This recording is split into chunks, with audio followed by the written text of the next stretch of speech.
Hello, everybody, and welcome back to another episode of After Dark. My name is Aaron Knoll. Thank you guys for watching, whether it's live or on the replay, and tuning in as we talk about another week in movie news. Joining me tonight, we have a couple other people who could potentially be hopping in later if everything works out. But starting off, I am joined by Mr. Matt Beer. How's it going? What's up, man? Glad to have you here. Your voice sounds rough. You all right there? Oh no, I just had a great day of bowling. Averaged my normal 195. Which is okay. Geez, 195? I'm lucky if I get 195. half of 95. No, I need to be in the 200s. My goal is to be a professional bowler because I get to eat, drink, and bowl the entire time, and that's how I live and make my money. I gotta do that. Usually they make fun of the kids in bowling club in high school, but Matt's trying to be them. Speaking of somebody who might make fun of the kids in bowling club, we are joined by Mr. Medee or Raymond. How's it going, man? I didn't even know bowling was still a thing, man. I thought they canceled that shit like 30 years ago. No, they make millions. You make millions doing that stuff. Yeah, you make a Other lot than of the money. guy who's like, I know who I am, or whatever the fuck he said. Yeah, that's. I don't even know if 195 is a good score. That's how little I know about bowling. Okay. It's okay. Great. I score 1,000. That's my bowling record. I don't think you could statistically reach 1,000. I'm bowling 1,000. I'm sure that's a number that you can get. No. I mean, look, if I get 195 averaging, I'm making a living bowling. So, Jesus Christ, I should do that actually. Matt, don't reconsider your life choices just yet. Let's get through the show first. Well, I did buy that Tommy Wiseau shirt too. We'll just go ahead and get right into it. Valid purchase. True. Hey, give me a signed autograph too. It's great. All right, well, let's just get into it while Matt reevaluates his life choices and purchases shit on eBay. 200 and probably makes a sports bet. 200 grand. Let's go ahead and get into the first story. Speaking of 200 grand, there were a couple of movies that made money this weekend, and that's how you fucking host a show. And yeah, they made some money, comparatively speaking, and now they're going to get some follow-ups. So let's talk about it. Memorial Day weekend has classically always been a big weekend at the domestic box office for film. But over the last few years, we've seen a drop-off in overall attendance and more failure from films that have been released on this weekend. Well, despite the COVID-19 pandemic, we've seen a total reversal of that compared to previous box office weeks and have seen two bona fide hits that came out this weekend that will indeed have more entries coming. Cruella opened at $26.5 million at the box office, which is better than most of the films that have released since the box office relaunched last August, and it's done better than most of Disney's entries into it, including New Mutants and Raya and the Last Dragon. And while this would be enough to make it the number one film on any other weekend of the year, going up against The Quiet Place Part 2, which smashed the previous record set by Godzilla vs. Kong and opened to $57.1 million, easily taking the number one spot. It's also worth noting that when you combine the gross of all films at the box office this week, the total was around 99 million, meaning we are almost at earning 100 million total between all films, a first since last March. The success of both films has led to announcements of follow-ups. Before the film was released, while doing press with Collider, Emily Blunt had revealed that writer and director Josh Krasinski had ideas for more entries, but didn't know if he'll direct them or which ones will get made if they even do. Fans may know that Krasinski was even apprehensive about doing a second one and had to be convinced into doing it. Last November, we'd heard a separate rumor that Paramount were looking at doing a potential spin-off based on different survivors in the same world. Well, this week we got confirmation that that project was given the official go-ahead. Based on a story written by Krasinski, the script was co-written by John Krasinski and writer-director Jeff Nichols, best known for films like Loving and Midnight Special, who will also direct the project. No news has been said on casting or filming, but according to reports, the script is already completed and the movie will release on March 31st, 2023, so things are bound to get going soon. In the case of Cruella, The Hollywood Reporter revealed on Friday that the movie will be getting a direct sequel with all the important pieces set to return. Director Craig Gillespie and co-writer Tony McNamara have already signed deals to come back to reprise their behind-the-scenes roles, and it's believed that there have been talks held to bring back some of the film's bigger stars, including Emma Stone, Joel Fry, Paul Walter Hauser, and Kirby Howell-Baptiste. No details are known about what the plot of the film may be, but rumors state that Disney is not looking to make a direct adaptation of their classic film 101 Dalmatians. All right, so there we go. That's our first story tonight. This weekend, far and away, is the best weekend for the box office since the pandemic began. As a lot of people know, while in certain places some theaters didn't close, the box office was kind of considered down from March through August of last year, with New Mutants, or no, not Unhinged, even before it, being the first real big release that relaunched the box office. But since then, a lot of films have struggled to make money. As I said previously, the record that was held was set by Godzilla vs. Kong at $34 million, I believe is what it made. Prior to that, the record was somewhere in the tens. More and recently, we have seen more and more films do better and better. And obviously this weekend is the closest to a smash hit that we have had since the pandemic began, with, you know, kind of 25 has kind of become the benchmark of if you're successful or if you're not in the US. You know, if you're one of the few films that's made over 20 or 25 million, you're considered a success. If you're under it, then you're considered middling. And then obviously, depending on your expectation, you're a failure, right? Even though it's actually gone on to have legs, I believe it was actually number 3 at the box office this weekend. Raya and the Last Dragon was considered a failure when it opened because it opened under expectations, which were only 10 million. So A Quiet Place almost hitting 60 is incredible. I believe it did shoot higher than its projections, which were only around 50 million, which was still, you know, a hill to climb. But it had hit that by, I believe, Saturday. So it did incredibly well. My first question to you guys, as somebody who hasn't seen either of these films, I do plan on seeing Cruella sometime this week, and I'll probably see A Quiet Place too when it goes to Paramount in like 4 weeks. But what are your guys' thoughts if you've seen either of these movies? What were your thoughts on them, and then what are your thoughts on kind of the success that both of them have had? Right, I saw both. Okay, what'd you think? I thought Quiet Place was, you know, significantly better, but then again, you know, that's, you know, something I expected. But no, I thought A Quiet Place 2, not quite as good as the first one, but still a really good movie. A little more predictable than the first one. You can kind of see certain things coming and whatnot. I thought they, without spoiling it, they closed it, I thought, to where you can end this thing, be done with it, perfect ending, all that good stuff, whatever. I could see why they would make another one, but I would prefer them not to do another one. And with Krasinski not coming back, and I get it, Jeff Nichols, you know, not a bad director, you know, good director for sure. I honestly don't care at this point. I don't have any desire to see a third Quiet Place.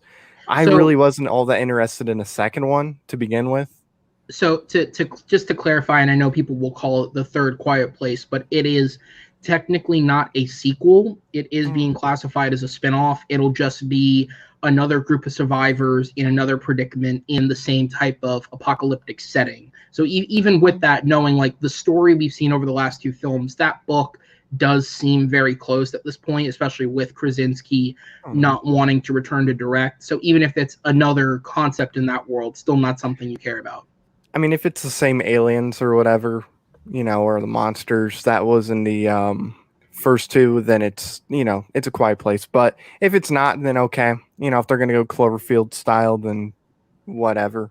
But still, I honestly don't care at this point. Just let it be. I know Krasinski's idea is being used for it. Still have no desire for it. But with Cruella, I was surprised by how much I liked it. I liked it quite a bit. I don't need a sequel. You know, I just don't think it's really needed. And plus, I mean, we've seen how these Disney live action sequels go. For the most part, they stink. They're not great. You know, you got Maleficent. You got. And I haven't seen either film, as I said.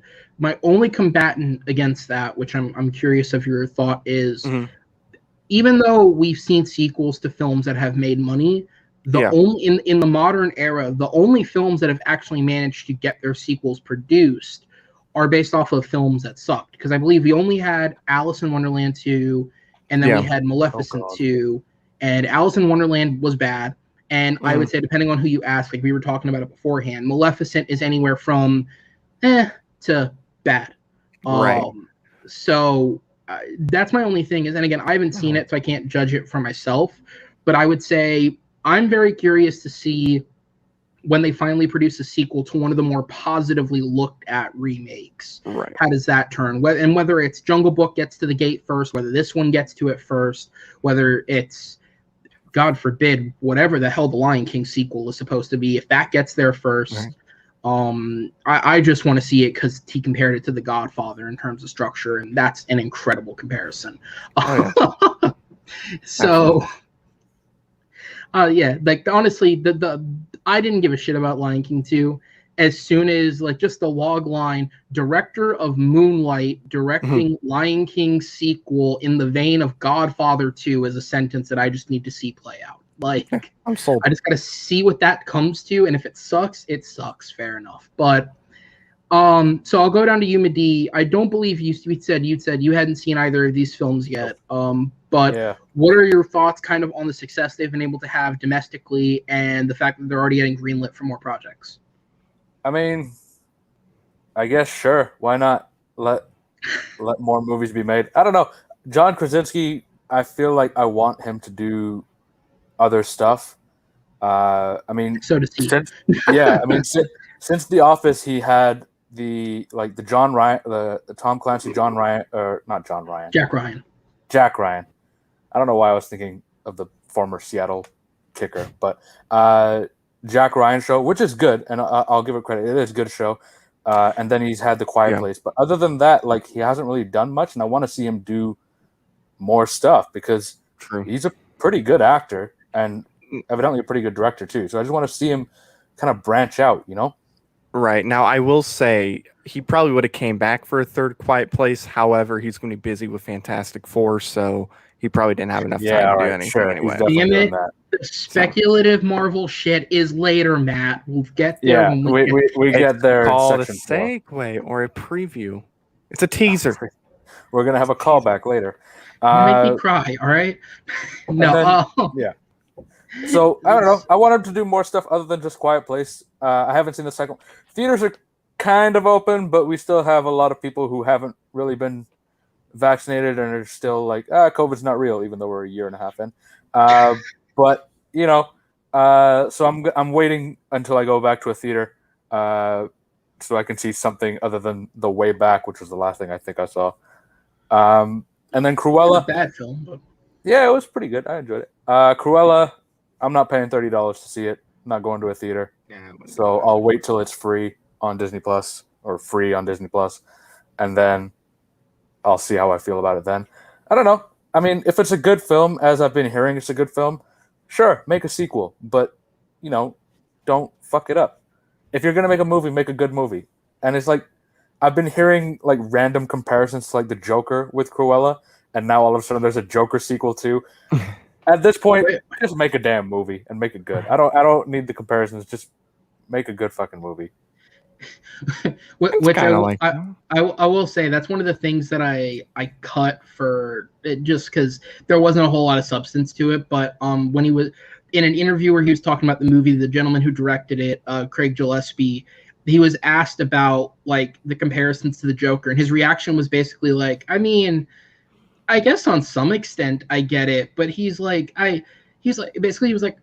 I'm confused by the overabundance of comparisons. He's like, I would have got something like Maleficent because it's a Disney film in the same vein. He's like, I would have understood if you even tried to compare it to like I, Tonya. He's like, because it's, you know, a movie about a woman made by him that's like bad, but you kind of root for her because she's the protagonist.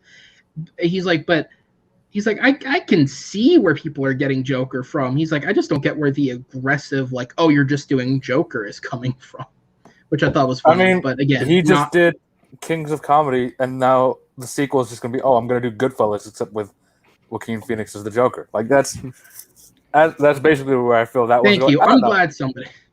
Yeah, like just Joker was good, but one of the things that pissed me off most when that movie was getting like praised was like people praised it for its originality, and I'm like, no, it's not fucking original. You just haven't seen what it's ripping off. That's all. Yeah. It is. No, it's ripping off things of comedy, which makes sense because I think Martin Scorsese was originally going to direct it at some point, and he produced it. He produced it, and then also you have Robert De Niro in the movie as a comedian, which is great.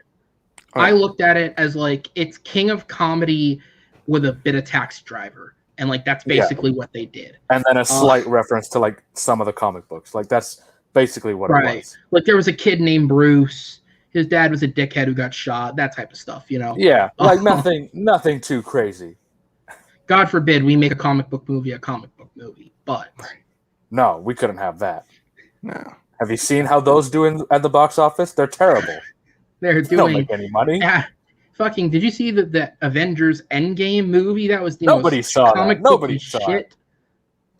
It was like, oh, let's beat Titanic. Like they're ever gonna do that. Awful, just awful. Awful. But again, once I've seen the movies, I'll have a bit more perspective on it. A Quiet Place, I understand what they're doing. Like, yeah, like I respect it. I get that. Like, if Krasinski is bored doing it, like, and again, he had to be talked into making this film. Like, it was like a real like, come on, John, there's a lot of money in it for you. Well, he said he was, I guess they asked if he could at least give him like a story idea. He's like, sure, whatever, because he didn't want to write and direct it. And he was sitting at home, come up with the story, and then he was like, well, shit, I'm writing the movie, so I might as well just finish this and then just direct it. Because he was like, he wasn't going to do it, but he only did it, I guess, because he already started to write. Yeah, so it's like, I get it. If we're going to keep going, I think Jeff Nichols is an inspired choice. I think that's a great choice, and it could work. It's a good. I think it's a good step for Nichols' career, right? Because despite the fact that he's been around for 10 plus years, he's only made small time drama. Like even probably I'd say his biggest film to date was Midnight Special, just in terms of what it's doing with like budget and stuff. And it's not a big film. Not a lot of people have seen it. So I think this is a good step for him of like, this is going to put you up into the studio system a bit more and get more eyes on one of your works, but it's not big enough where he's going to get sucked up like a Gavin Hood or, other examples of like a Josh Trank, other directors where like you've gone from indie to big budget, but it's so big that you're getting sucked up into other people's visions and lose your own film basically. I don't know. I think this is a good median for him. This is just giving me vibes of like Insidious, whereas like the first two were directed by James Wan, and then somebody else directed the remaining movies, and they just weren't the same. And then kind of same with Conjuring, but Conjuring ended up being good. The only thing I have to say for that, I like your comparison. It's a good comparison. The only difference is with this, you're getting Nichols, who's an experienced director. Both Lee Whannell and Adam Robitel, who did the third and fourth films respectively, were making their debuts. And I think that's where you're getting the difference, is you're getting someone who with no experience versus someone with a lot of experience. Didn't he direct that, what's it called? Upgrade was after. Oh, okay. It was after. Yeah, that was his second. Okay. And Upgrade and The Invisible Man are great. I still don't think that's enough for them to be like, oh yeah, let's do like, I mean, A Quiet Place, the first one was very different for the horror genre when it first came out. Oh yeah. And now and I just feel like every time there's something that's like different in the horror genre, it comes out, it's great, it makes waves, and then they make like 7 sequels, and it's like, all right, well, we're you're beating the dead horse again. It happened with Paranormal Activity, it happened with Saw. It's most likely going to happen with A Quiet Place if they just keep doing this. To be fair, I don't think there's ever been a good Paranormal Activity. They've all been pretty boring. Yeah, no, they haven't been good. But the first one, when it first came out, everyone was like, whoa! I think Blair Witch almost could have been that. I think Paranormal Activity is like, you have to be into that type of film to enjoy it. But even then, there's levels of like, this is well made, and by the 6th one where they're doing 3D gimmicks, like, okay, this is fucking shit. Look, yeah, I love found footage stuff. I love the horror genre. If it's good, it stunk. I'm sorry. I honestly stinks. thought found footage got better when they took it out of the horror genre. Like, I hate that was almost entirely contained to the horror genre, because I like the few Chronicle? things they did.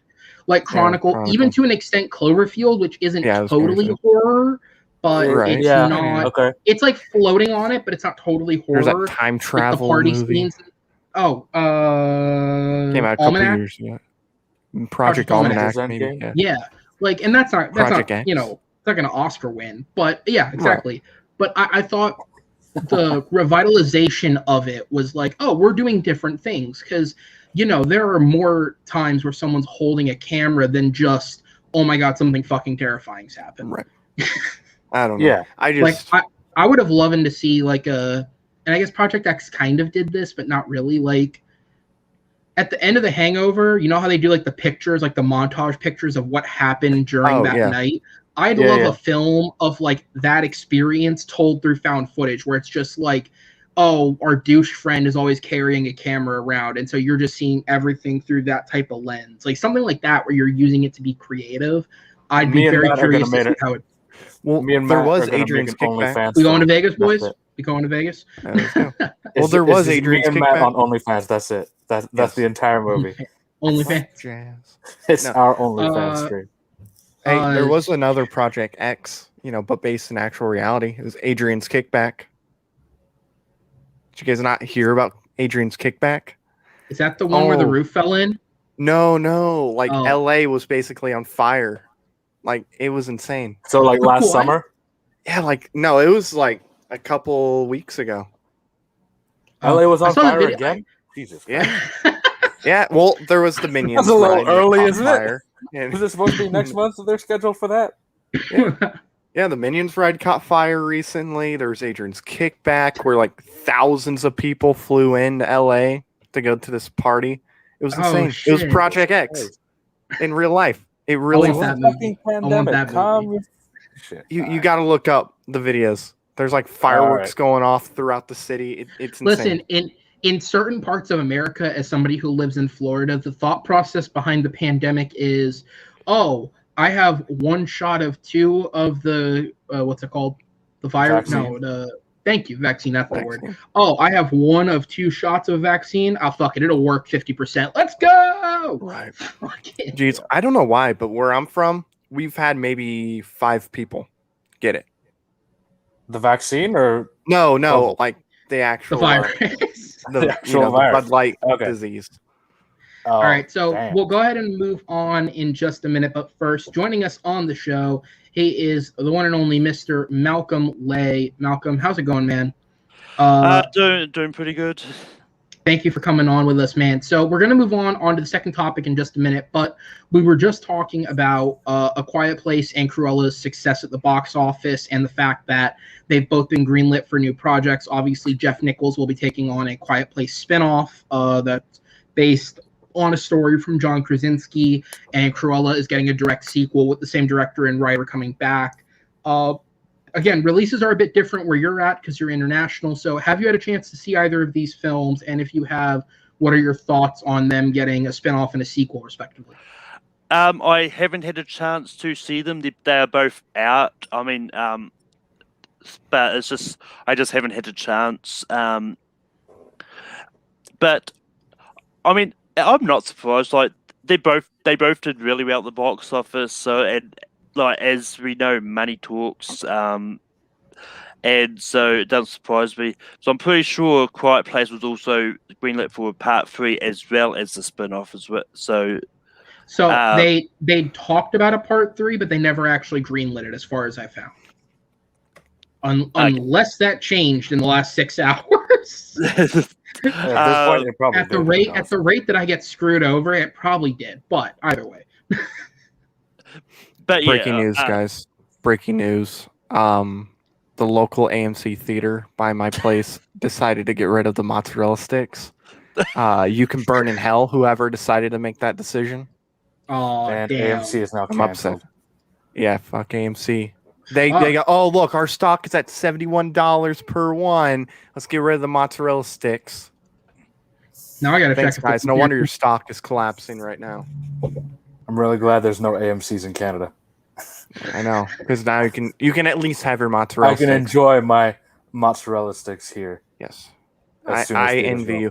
I'll have to go to a different theater now and get them. So they lost an employee. And then bring them back to the AMC customer. Yeah, they're not getting them until they get them back. Nope. Let's see. Let's buy In the Heights ticket. Go ahead, Malcolm. While Matt's having a crisis. Let's see. There. Okay, let's see. I mean, I'd finished what I was saying anyways. Like, I'm really not surprised that they're getting sequels just because they're doing so well at the box office. Yeah, absolutely, guys. So we'll go ahead and move on to topic number 2, which is our trailer roundup. Thank God there wasn't 20 trailers this week. There was only 4. So we're not going to spend half the show doing that. But we had a few trailers come out that I think were worth bringing up and discussing. So we'll go ahead and get into those.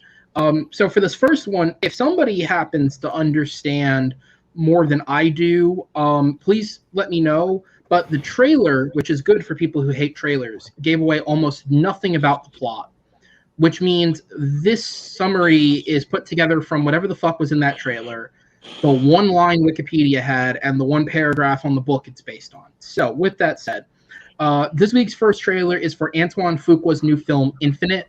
Mark Wahlberg stars as Evan McCauley, a man who has lived with constant visions his whole life. However, Wahlberg is dragged into a world he doesn't understand when it's revealed that those visions are actually his past lives. The film co-stars Chiwetel Ejiofor, Sophie Cookson, Jason Mantzoukas, and Dylan O'Brien, and will debut on Paramount Plus on June 10th, 2021.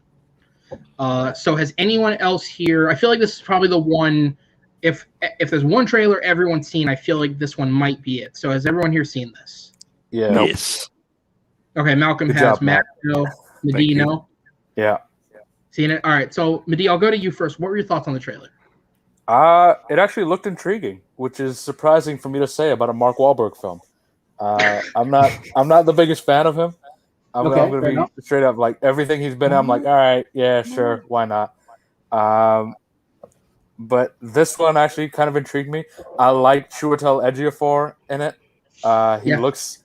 He looks fucking wild as shit, and I love it. Also, Antoine Fuqua is also another guy who's like, he definitely makes some good films, and I've enjoyed quite a few of them. But again, it's hit or miss depending on who's involved. So I don't know. This one, I was intrigued. I don't have Paramount Plus, so I'll have to find it on like some backwater website because they won't put Paramount Plus in Canada. But I don't know. It seems intriguing. I have no idea what's going on, but I think I'm gonna enjoy it based on the 2-minute trailer that they put out. Yeah, Malcolm, what were your thoughts on the trailer? First of all, note to self: if I have a top 12 Mark Wahlberg rank him, get Mehdi on. Oh my god! It's gonna be like, this is the one movie I don't like. But yeah, also just like Mehdi, I don't have Paramount Plus. I don't know if this is a Paramount Plus original, if it's going to get international theatrical release. I can't answer that for you. This was actually produced as a theatrical film, and it's one of the few films. Basically, Paramount decided, just for the sake of saving on promoting and distributing costs, to take a lot of their films and make them Paramount Plus originals to help with it in the States. I cannot find information on if it'll go to like a digital market for you guys internationally or if it'll still go to theaters. They haven't seemed to say yet. But yeah, like I know that we've had some movies that were streaming exclusive only in the States end up on movie festivals. We had like last year we had King of Staten Island. Okay. That locked down was in theaters for me, and Palm Springs as well is another one. But this movie looks bonkers, and if it comes out in theatrical, this is one I really do want to see on the big screen because this looks a lot of fun. I think this is the first time I've ever seen Jason Mantzoukas in something that's not a comedic movie. Yeah. And I know we're probably going to be talking about Jason Mantzoukas in another trailer in a bit as well. But this was bonkers. I do not have no idea what this is about, and I think that's a good thing. Yeah, it kind of gave me like Matrix vibes in a way. Like it's got like a kind of sci-fi element to it about this quote unquote normal guy who's a kind of chose. I don't know. For me, I watched this trailer and I was like, this is very like Matrixy to me, and it feels like that's probably going to be some of the action style that they're going to go with as well. Maybe not like the bullet time stuff because I don't think they've done that since 2005. But like it just kind of had that vibe where it was like, all right, this could be like the sci-fi action movie of the year sort of thing. Funny enough, speaking of Mark Wahlberg, I'm pretty sure Max Payne, the movie, was where everyone, no, we don't need fucking bullet time. No. I'm not going to say anything else about that guy. Fuck him. I'm on your guys' side. Like, I both like and hate the trailer because it really doesn't tell you anything about what the movie's about. Like, it's a lot of shots and then a car rams through a building, and that's kind of what my mind's like watching the trailer. Like, it's like, oh, cool. Oh, and then a car crashes through. All right. But yeah, it looks cool. It looks cool. We do see her in the trailer briefly, but Sophie Cookson, she's not a known name, but she was the girl in the first Kingsman film, like the one that was in training with Eggsy. So I'm glad to see her get another project because I thought she was good in those films, and I don't think I've seen her in fucking anything since those movies. So good for her for getting another project. I like Dylan O'Brien. I like Mark Wahlberg when the movie's good. I like Chiwetel Ejiofor. So yeah, and again, I like enough of Fuqua's films, but he is a little hit or miss. So I'm hoping this one's a hit. Like I said, normally, especially with the pandemic, like when you're still releasing theatrical films and you're shifting movies to streaming, that's a worrisome sign to me. But recently, Paramount moved so many films to streaming, like most of their calendar, that it legitimately makes me think it's just a cost-saving thing. I don't think quality matters. But also, we've seen more and more now that like studios are taking digitally seriously. Like we're seeing films, like the most recent one is, I'd legitimately say the best film of the year is The Mitchells versus the Machines, and that was a Sony animated film that got sold to Netflix. And like, the fact that a deal like that could happen, where we're not just selling our shit to streaming anymore, we're selling good films too. Hopefully that means a turn. But yeah, the trailer looked fun, man. It's got some cool shots, some cool looking action. Chiwetel Ejiofor looks fucking deranged. It looks cool. So we'll go ahead and move on. Trailer number 2 is for America, the Motion Picture. As the movie proudly proclaims, it is produced by Channing Tatum and Phil Lord and Chris Miller, best known for their collaborations on 21 and 22 Jump Street. The movie is directed by Matt Thompson, who is a director, writer, and producer on the show Archer, and written by David Callahan, who is best known for his work on The Expendables and is currently working with Lord and Miller on the script for Spider-Verse 2. And it will focus on the, as it says, supposedly true and untold story of the American Revolution. Alongside Channing Tatum, the founding fathers will be voiced by an ensemble that includes Jason Mantzoukas, Bobby Moynihan, Judy Greer as Martha Washington, Will Forte, Simon Pegg, Andy Samberg, Killer Mike of Run the Jewels, and Olivia Munn as a female Thomas Edison. The movie will hit Netflix on June 30th, 2021. I'm going to assume by the look on your face you haven't seen it, Mehdi. I have seen it. I was just gonna say this is the greatest. This is the greatest biopic I've ever seen. Dude, this is incredible. I heard about this. Weird, but it's so. I heard about this a few weeks ago, and I didn't know Lord and Miller were attached. I just heard like, yeah, Channing Tatum's playing George Washington in an animated Netflix film, and it's apparently really weird. And I was like, I mean, that's enough for me to be sold. Like that just sounds insane.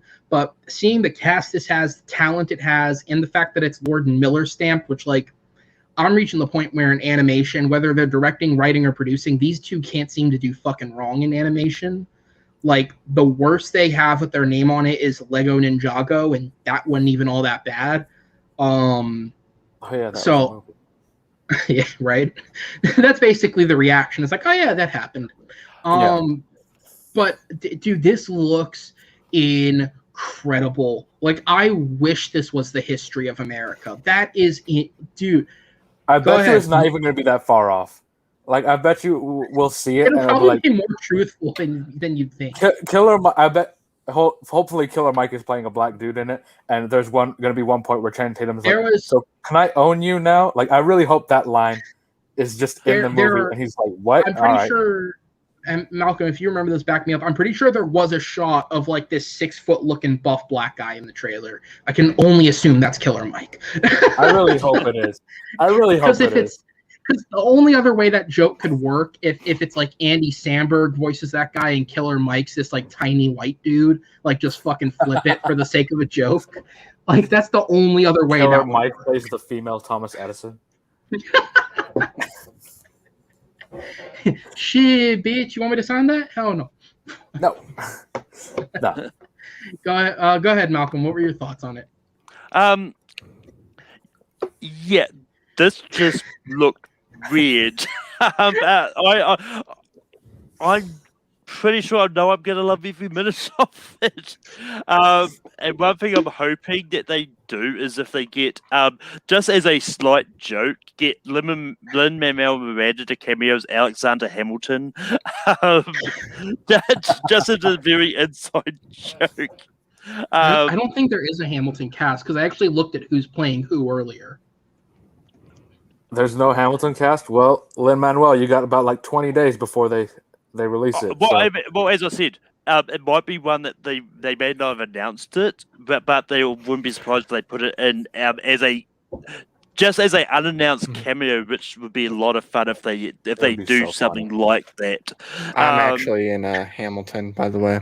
I have been cast in it as the bowling guy, as King George. That's the only white guy in the play.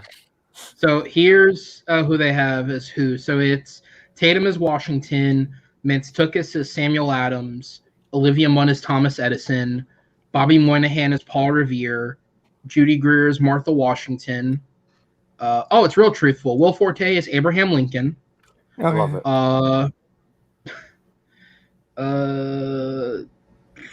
Someone named Simon Pegg is playing King James, so he's British. Andy Samberg is Benedict Arnold. Someone named, I don't know this name, recognize this name, Raul Max Trujillo, I think that's how that's said, is playing an Indian named Geronimo. And Killer Mike is credited as Blacksmith. So, like one word, not Blacksmith. Not Blacksmith. Okay. Blacksmith. All right. Not just a dude named Smith that's like that's happens to be black. But yeah, looking at the one guy you can't pronounce, other movies he played Raphael in Sicario Day the Soldado. And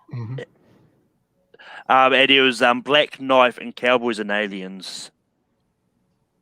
Oh okay. God! So he needs a good movie on his filmography. Okay, that's what I'm gathering from those references. No, Sicario's good. I think I know the face, like just kind of picturing it in my head. But all right, his Wikipedia picture makes him look like a cowboy. Here we go. It says he was in Apocalypto. He was in The New World, Bloodfather. Okay, so he's got good films. Okay. I was worried for a second. Cowboys and Aliens is the biggest it gets. Oh, that sucks, dude. That would suck. Matt, have you seen this trailer? No. All right, let's try another one. All right, here we go. Trailer 3 is for Reminiscence. I think that's how that's said. Hugh Jackman stars as Nick Bannister, a man who lives in a nearly flooded Miami, working with a machine that allows people to relive memories. Nick meets a client in May, played by Rebecca Ferguson, who he ends up passionately falling for. However, when May becomes implicated with a series of violent crimes, Nick is left with no choice but to delve into a dark underworld to discover the true past of the woman he loves. The movie is the directorial debut of Lisa Joy, who is best known for co-creating, writing, and directing Westworld with Jonathan Nolan, and co-stars Tandy Newton, Cliff Curtis, and Daniel Wu. It'll be released on August 20th, 2021 in theaters and on HBO Max through a day-and-date release. So who here has seen this one? Yeah. Same 3. Matt, you definitely haven't seen 4. I hope you've seen 4. That'd be great if that's the one you did see. We'll find out. All right. So I'll go to Madi first. What were your thoughts on this trailer? It just kind of felt like Inception and like that kind of movie, except now it was like, oh, don't stick your dick in crazy, and that's a whole movie. Like that's I'm intrigued because I like Hugh Jackman, and I think that like, he needs a pretty great movie outside of the X-Men franchise. Like the other stuff he's done have been fine, but not really that great. But I don't know. I hope it's good. I just don't. I'm not that intrigued as of yet. Like I want to wait until I see a review before I even consider going to go see it. I like the simplification of "don't stick your dick in crazy." I like that. That's really what it is. It's "don't stick your dick in crazy" and also Inception. That's that they just combined those two. And even then, Inception is kind of the moral of "don't stick your dick in crazy" if you really think about it. Well, yeah, to a point. Yeah, it is. So it's just not Christopher Nolan's Inception. Like that's it. It's Christopher Nolan's brother's wife, Inception. Yeah, that's so.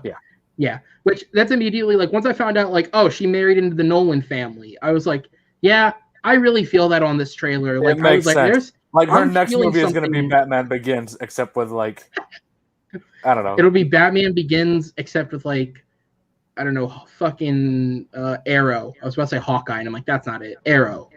No, they already did that, didn't they, with the show? Did that. Yeah, they did that with the show.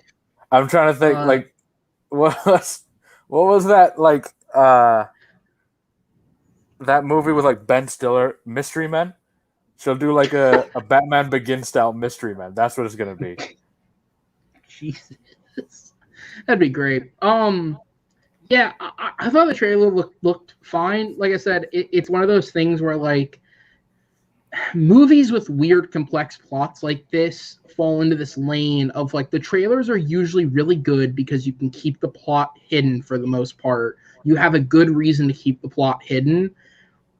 So it really is, like, this is either going to be really good or it's going to go really bad and weird really quick. And honestly, we've seen it with, like, projects that are related to Nolan. Like, I think it's kind of funny how, like, directors that create projects based off what Nolan does end up kind of feeling like Nolan. Like, I would say, and I've said it before on the show, Man of Steel is kind of just aping Batman Begins, but for Superman. But it's not better than Batman Begins, but it's done well. We also saw what happened with Transcendence, which is a Nolan-style plot that's just fucking awful. So it could kind of go either way. I've never seen Westworld, but I've heard good things. So I hope her experience on that is like, it is enough to help her make a film. But also, Game of Thrones directors so far haven't had the best transition to film. So I don't really know what to make of it on that level. Malcolm, what were your thoughts before I move on? I thought it looked good. This is one that looked intriguing. It's got Hugh Jackman, it's got Cliff Curtis in it. It's sold to me already. Yeah, fair enough. All right. So we're going to go ahead and move on to the fourth, to my opinion, most exciting of these four trailers. Our fourth trailer is for the most anticipated blockbuster of the summer, Paw Patrol the movie. Serving as a follow-up to the series, the Paw Patrol's biggest test arrives when Mayor Humdinger, mayor of Adventure City, begins wreaking havoc. The patrol will gain new allies, new gadgets, and face their past together in order to save the metropolis of Adventure City. The movie sees as many of the cast from the show as humanly possible to return, with the exception of the kids who have puberty-wise aged out of being able to voice children puppies. And those who didn't return are replaced with the voice actors that will carry on into the next season of the show. Outside of that, they're joined by a celebrity cast that includes Ian Armitage, Marsai Martin, Yara Shahidi, Randall Park, Dax Shepard, Tyler Perry, Jimmy Kimmel, and for some fucking reason, Kim Kardashian West. The movie will enter theaters and release on Paramount Plus simultaneously on August 20th, 2021. So has anyone here seen this except for me? Please tell me you've seen it, buddy. I have. Well, let's go. The only one. Are you kidding me? Only trailer. Fuck the other trailers. Paw Patrol is the only one that matters. I looked at my list and was like, if there's one of these I gotta see, it's Paw Patrol. That's the only one that matters. Okay, Paw Patrol. Oh. All right, I'm gonna go before we fangirl. I'm gonna go to the civil opinion and Malcolm and get it. Okay. Go ahead, Malcolm. What were your thoughts?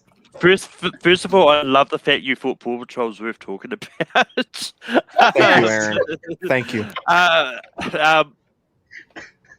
But I mean, I I watched all the trailers now that I knew what the trailers were before going into this. This looks fun. Kids will like it. Yeah, that's it. Come on. More detail.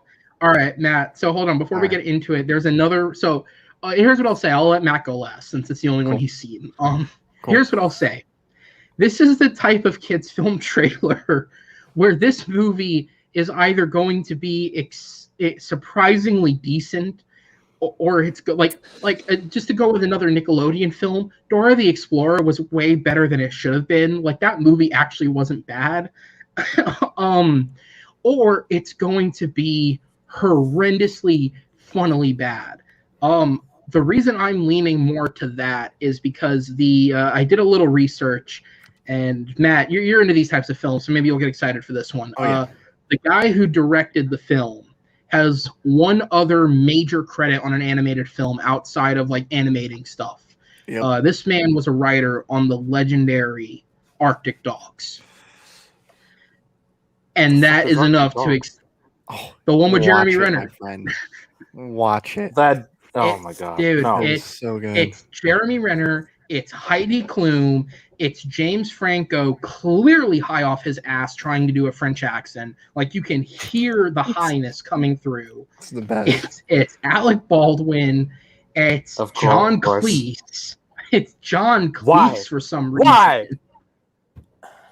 And its soundtrack is entirely Jeremy Renner's original music. It is amazing. It is amazing. Wait, what movie was that? Arctic Dogs. I thought you were gonna say like the Arctic Monkeys did the entire soundtrack. I was like, yeah, of course. No, it's Jeremy Renner making music. Jeremy Renner. It's all Jeremy Renner's. I'm a mid-40s guy trying to do 2000s like soft rock. It is so funny.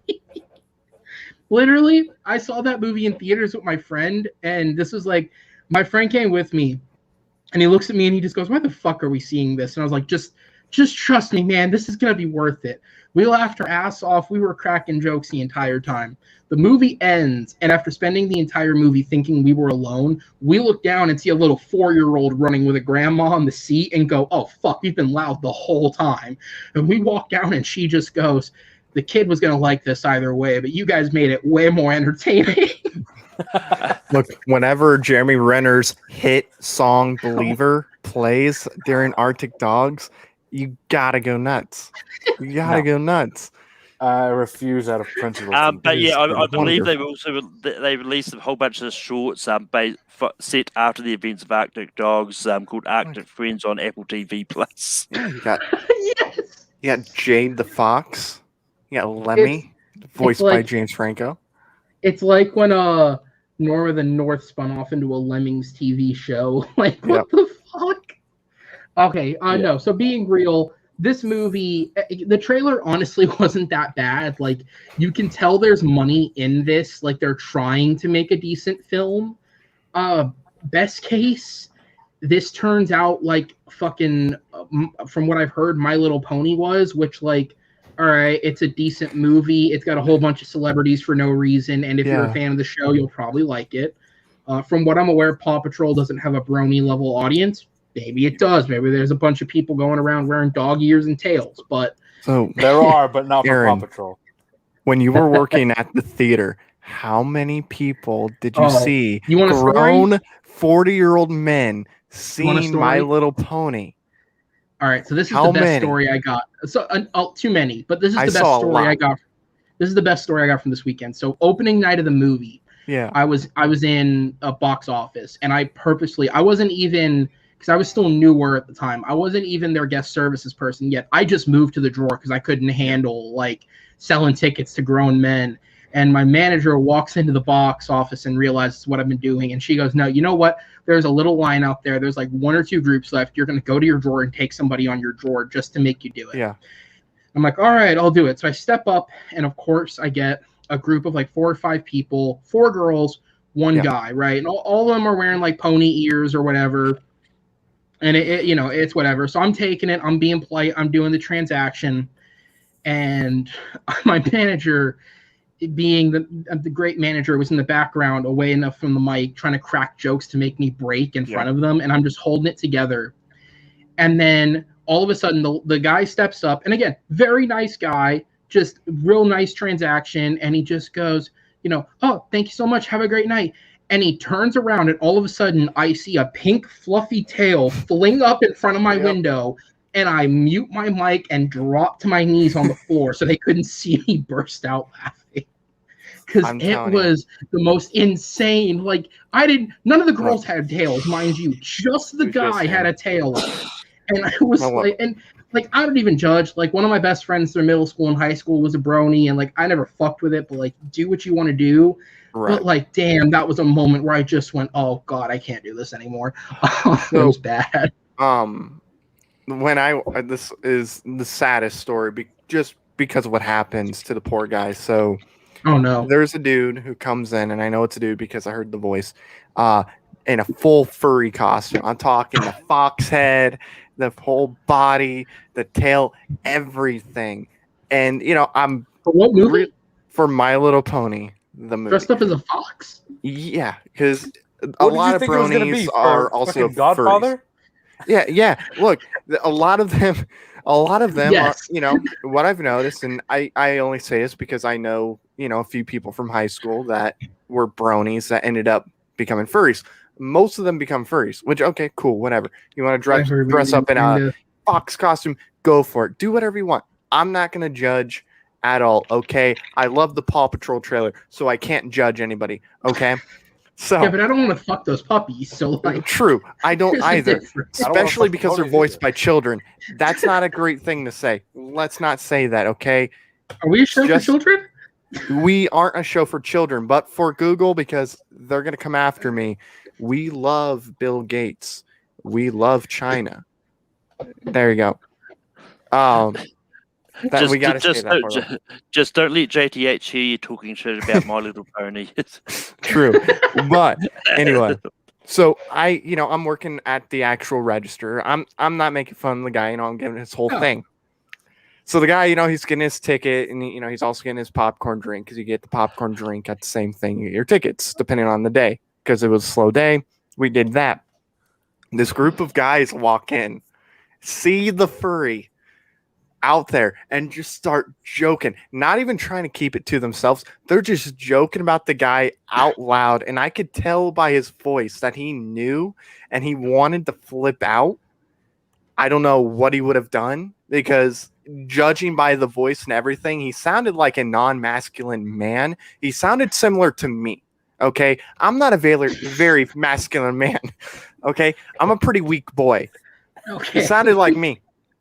Have you seen me, Aaron?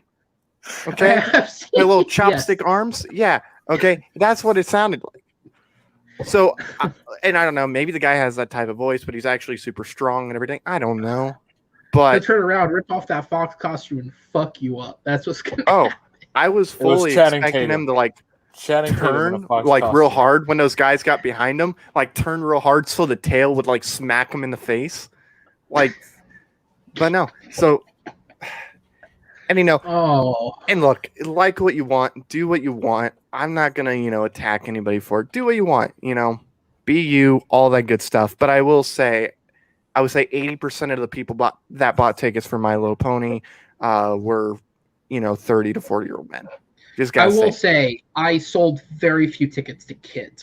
Most of them weren't men. I'd say it was very evenly split, but there were not a lot of kids seeing that film, which makes me sad because it still fucking outperformed Blade Runner on their opening weekend, which is insane. It's a lot.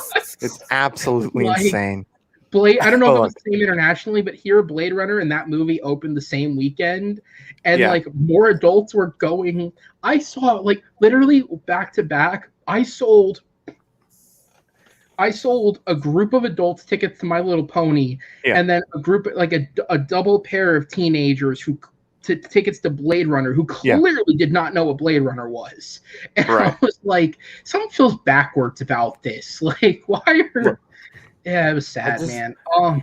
I don't know. I mean, literally, there was Paw Patrol. Let's finish this up. Paw Patrol. Very similar to My Little Pony.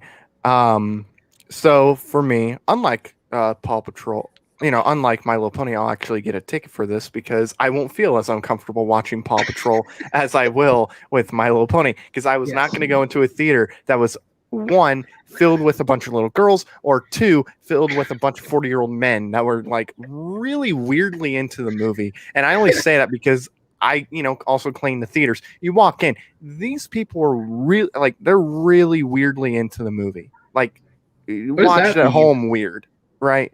Oh, you're like, I mean, without going out of terms of service, it was, like watching an adult film. But Paw Patrol, I mean, lots of tissues to clean up. But with Paw Patrol, so I thought Paw Patrol, the trailer was a lot better than what it should have been. I will say, because I never watched the show. Surprise, surprise. I honestly, the only time I heard about Paw Patrol prior to the movie coming out was when everybody was trying to cancel the cop dog in the show. But fun fact, he's still in the the movie. There's a cop dog. So you failed at canceling that dog, because apparently we got to cancel the dog. But no, that was the only time I heard about the movie, or Paw Patrol before the movie. And really, is this what the show is about? Like, is this like what I am to expect from the show? Because this looks so much better than what it should. It's and I will say this because I was curious. I was curious when I looked up the thing, and that's why I included a plot as like a joke. I just thought this would be exactly like My Little Pony, where like everything in that movie, from what I can gather, except the literal main characters, was just created for that film. It's stuff that's never referenced again.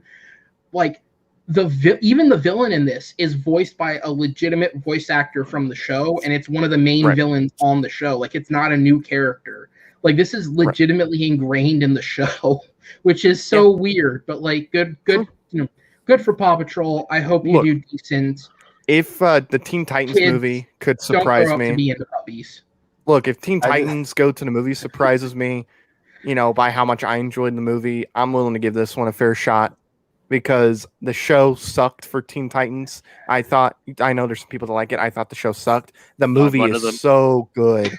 I love the movie. I agree. Like, it's so good. All right. So maybe that's what Paw Patrol will be. Hold on. I have one question though. Yeah. So I don't know about you guys. I don't have any kids. I'm not planning on having any kids. Well, no kids that I have no kids. But like, so every one of my friends who has kids, their kids are obsessed with Paw Patrol. Like, this is definitely like it's if you're under 6 for kids. It's if you're under 6, it's like the thing to watch, right? Yeah. So that's definitely where they're going to get a lot of their money from. Oh yeah. But which one of these kids is like, Jimmy Kimmel and Kim Kardashian are going to be in this? Fuck yeah, let's go.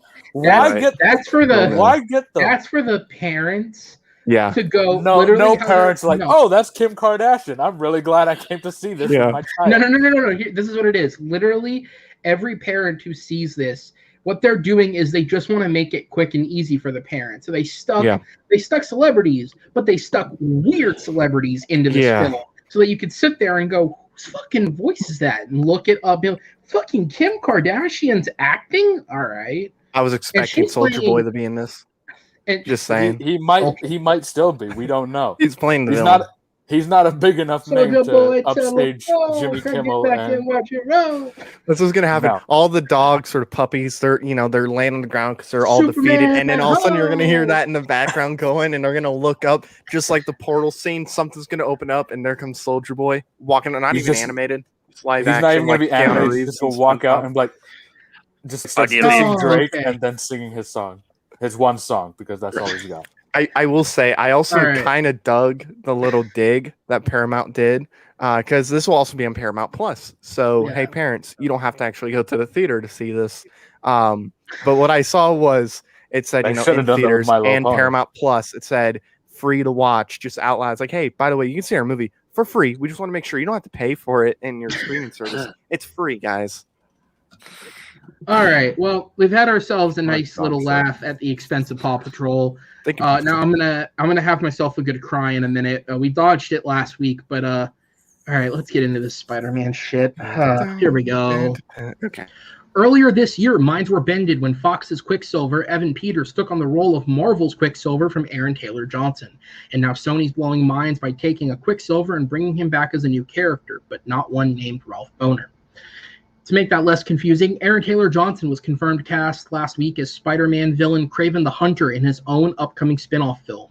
The movie, which will fall under the same timeline as the Venom films and Morbius, will star the superhero actor as the famed Hunter, who ingests a serum that increases his strength and who has a taste for the hunt, traditionally for a certain spider. The movie currently has no other cast in it, but the report did confirm that Triple Frontier director J.C. Shandor will direct from a script being worked on by Art Markham and Matt Holloway, a writing duo best known for their work on Iron Man and the upcoming Uncharted film, as well as being aided by Richard Wenk, who's known for writing numerous action films, including The Equalizer and the Magnificent Seven reboot. The movie will release on January 13th, 2023. This week, Spider-Verse 2 had 2 new Spider-Men/women confirmed to be joining the sequel. The movie, which already has Shameik Moore, Haley Steinfeld, Oscar Isaac, and a currently uncast Japanese Spider-Man named Takuya Yamashiro as a part of its cast, confirmed that voice actor Christopher Daniel Barnes, who voiced Peter Parker Spider-Man in the 90s series, will return to reprise that role. They also announced that the Hate U Give and Insecure actress Issa Rae will join as Jessica Drew Spider-Woman. The reports, which came from THR, have not been officially commented on by Sony, but there is good reporting behind them, and public congratulations from fellow co-stars of each actor lead us to believe that they're true. The Jessica Drew casting also lines up with previous reports from inside the studio, in which an already confirmed spin-off focused on Haley Steinfeld's character was said to have Jessica Drew in it. The movie seems to be in the game of adding fun new talent to the cast, while fans of the first one simply await to see if any of its co-stars like Jake Johnson, John Mulaney, or God love us Nick Cage will return for a role. The movie will release on October 7th, 2022. And finally, after pushing it off a week just to avoid it, let's get into it. Reporter Jeff Snyder recently discussed an expansion of a major rumor on his podcast, The Snyder Cut. On an unrelated note, I love that name for the name of a podcast. On it, Snyder states that according to his sources, not only are all 3 previous Spider-Men in Tom Holland, Tobey Maguire, and Andrew Garfield a part of the movie, alongside the confirmed villains of Alfred Molina as Doc Ock and Jamie Foxx as Electro. But going one step further, the main villain of the film will actually be Willem Dafoe returning as Green Goblin, and that actors Thomas Hayden Church, Rhys Ifans, and Paul Giamatti are all also back taking on their former roles in The Sandman, The Lizard, and The Rhino, respectively. Snyder also stated that the title, Spider-Man No Way Home, doesn't actually refer to Spider-Man as people assumed, but instead refers to the villains, who have been displaced out of their own timelines at various points prior or following their supposed deaths in their respective films. The release of this story weirdly times up with the release of an interview that was given to Variety by Sony exec Sanford Panettiere. In it, Panettiere states that they have a plan in place for Spider-Man's future, which will be made clearer when No Way Home releases. He then, kind of contradictory, also addressed the Spunk as its own entity, putting full belief behind it and saying that when fans finally see Venom Let There Be Carnage, that it would be a fulfilling enough experience and expansion of its universe that you, and I'm quoting, don't miss Spider-Man. What this all means, no one really knows. What we do know is that this skeptic's going to go sulk and cry in a corner while these guys discuss endlessly till the movie releases on December 17th, 2021. All right, so it's funny enough that I put that joke in there because a little while ago I remembered I still have something to do for school quickly. So what I'm going to do is I'm going to give my opinion real quick, and I'm going to fuck off for like 10 minutes and let you guys talk about it. Just let me fill out the homework for you. I have no idea really what it is. You want to read an analysis on classroom behavior and answer questions? Sure. No, I'd be scared. You guys can work on it together. Me and Malcolm got this. Yeah. All right. So I'll talk about it quickly, and then I'll let you guys get into it. Kraven the Hunter, sure. I think Aaron Taylor Johnson's a great actor. I'm cool with him getting a movie to himself. I actually see that coming. I think it's good casting. I do like him. Dude's jacked. He's still got muscles, so I like him for Kraven. and we know he can get built if he needs to. Quicksilver had way more muscle in that film than I think Quicksilver ever needed to, and that was just so he could feel good about himself. So I like the casting. I like J.C. Shandor directing. Triple Frontier was a fun action film. I hope he makes something similar with this. And I like the other movies. Like Art Markham and Matt Holloway are writers who have written good projects. It's just their last two are projects that they were involved in with multiple different writers, where their names just ended up being the ones on it, but it was the other writers that fucked it up. Those two films being Transformers: The Last Night and Men in Black International, where like their script got messed up with other people's scripts, and it was a whole thing with both those films. But yeah, so I hope the film turns out good. Spider-Verse, Medina and I were talking about this before we went live. I like the casting. I like that they're not just reusing all the same Spider-Man from the previous film. I like that they're bringing in a different crew. The 90s Spider-Man is probably still, till today, the most beloved version of the character in animated television. So I like that they're bringing him in. And Issa Rae is Jessica Drew. Sure, I don't know much about Spider-Woman myself, but I didn't know Spider-Ham was a thing before Spider-Verse, so I'm totally open to seeing whatever they're willing to present about a character in the film, because I think they'll do it in a good way, especially now that they have like Joaquin DeSantos, who's behind like a lot of the stuff for Avatar and stuff like that, which really handled character well. I like that they're bringing in directors like that to work on this film, so it gives me good inspiration. And then I'll touch on it before I let you guys get to it, but this whole Spider-Verse thing, here's what I'll say.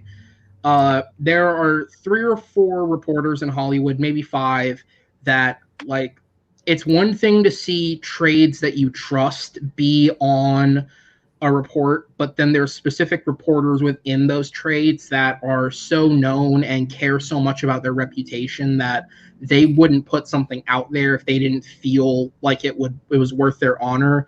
Jeff Snyder is one of those guys. I mean, you don't even have to listen to him. If you look into his history, you'll see that he's been fired from more than one publication for standing by his gut and doing things that he feels will, at the end of the day, help his reputation, and he'll put himself on the line. Saying something like this is huge. If it's true, I fucking hate it.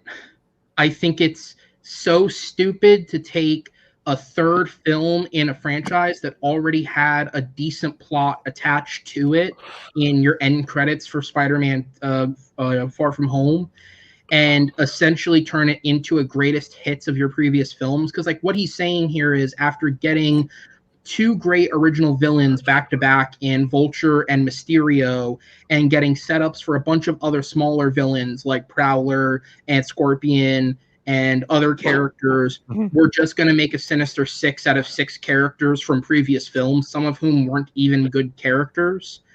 I fucking hate that this is a reality that we're looking at for this film, and it makes me more and more concerned for it. But with that said, I'm sick to death of discussing it, so I'm going to go try and pass school for 10 minutes. I will let you guys take over. Matt, I'll keep an eye on it. Just if you want, just play video 4 when you're ready to move on. All right, and that's when I'll come back. Cool. All right. Have fun, guys. Cool. So, all right. So I'll throw in this beforehand. I've also heard about the whole Sinister 6 thing. I've actually heard it's Scorpion instead of Rhino. So sorry, Jeff Snyder, you're wrong. That's what I've heard anyway. But no, I'll let After Dark. Hey, I hear things, and those things are panning out to come into light. I'll let one of you guys go first, and then I'll finish it off. I mean, if it is going to be Scorpion, it would make sense because he's been teased in the post-credit scene already. But this is one that I don't know what to think, really, because I like the idea of, if it is true, that of William Dafoe being the quote-unquote main villain, just because I can't remember if it was the Ultimate Spider-Man or the Marvel Spider-Man TV show that did the Spider-Verse arc.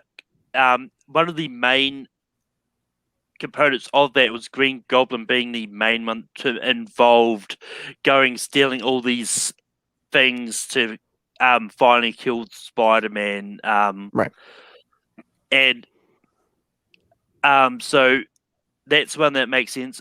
Whichever villains are used, doesn't bother me too much which ones, just as long as they don't, they all get an equal sort of amount of screen time, and it's not just like a Spider-Man 3 situation we've got where it's so many villains and it really dilutes the story. And I think this is one of those ones. I think this is the case of they know that it's going to be potentially the last Spider-Man in the MCU, so they want to do something big to sort of work him out of the MCU with a way that makes sense, and to potentially maybe integrate Tom Holland into the Sony Spider-Man movies seamlessly. Right. And to me, that's what it seems like with what they're doing. True. Now, I will say, with Willem Dafoe, I actually heard 6-7 months ago that he was in the movie. Not to the extent of him being like the main villain of the movie, but I do remember hearing a long time ago, like right around when the whole Toby and Andrew Garfield stuff broke or was out there as rumors. Willem Dafoe was mentioned, and then I think I can't remember who else, but I do kind of remember that. I'll briefly touch on Craven quick. I like the casting. Aaron Taylor Johnson, I think, for the type of role that I think Craven's going to be, really works. I hope it's kind of like the Nocturnal Animals type of performance. Because really, I mean, he should have been at least nominated for an Oscar for that. I don't even think he was nominated. He won the Golden Globe, but he didn't get nominated for supporting actor. Like, if he can give something like that, or if that's the type of role they're looking at with Craven, I think that could be really, really cool as well. So I do like that. I think the director they got is pretty decent for it. I like the girl they got for Spider-Verse to play Spider-Woman. I think she is a pretty good actress, so I do like her in there.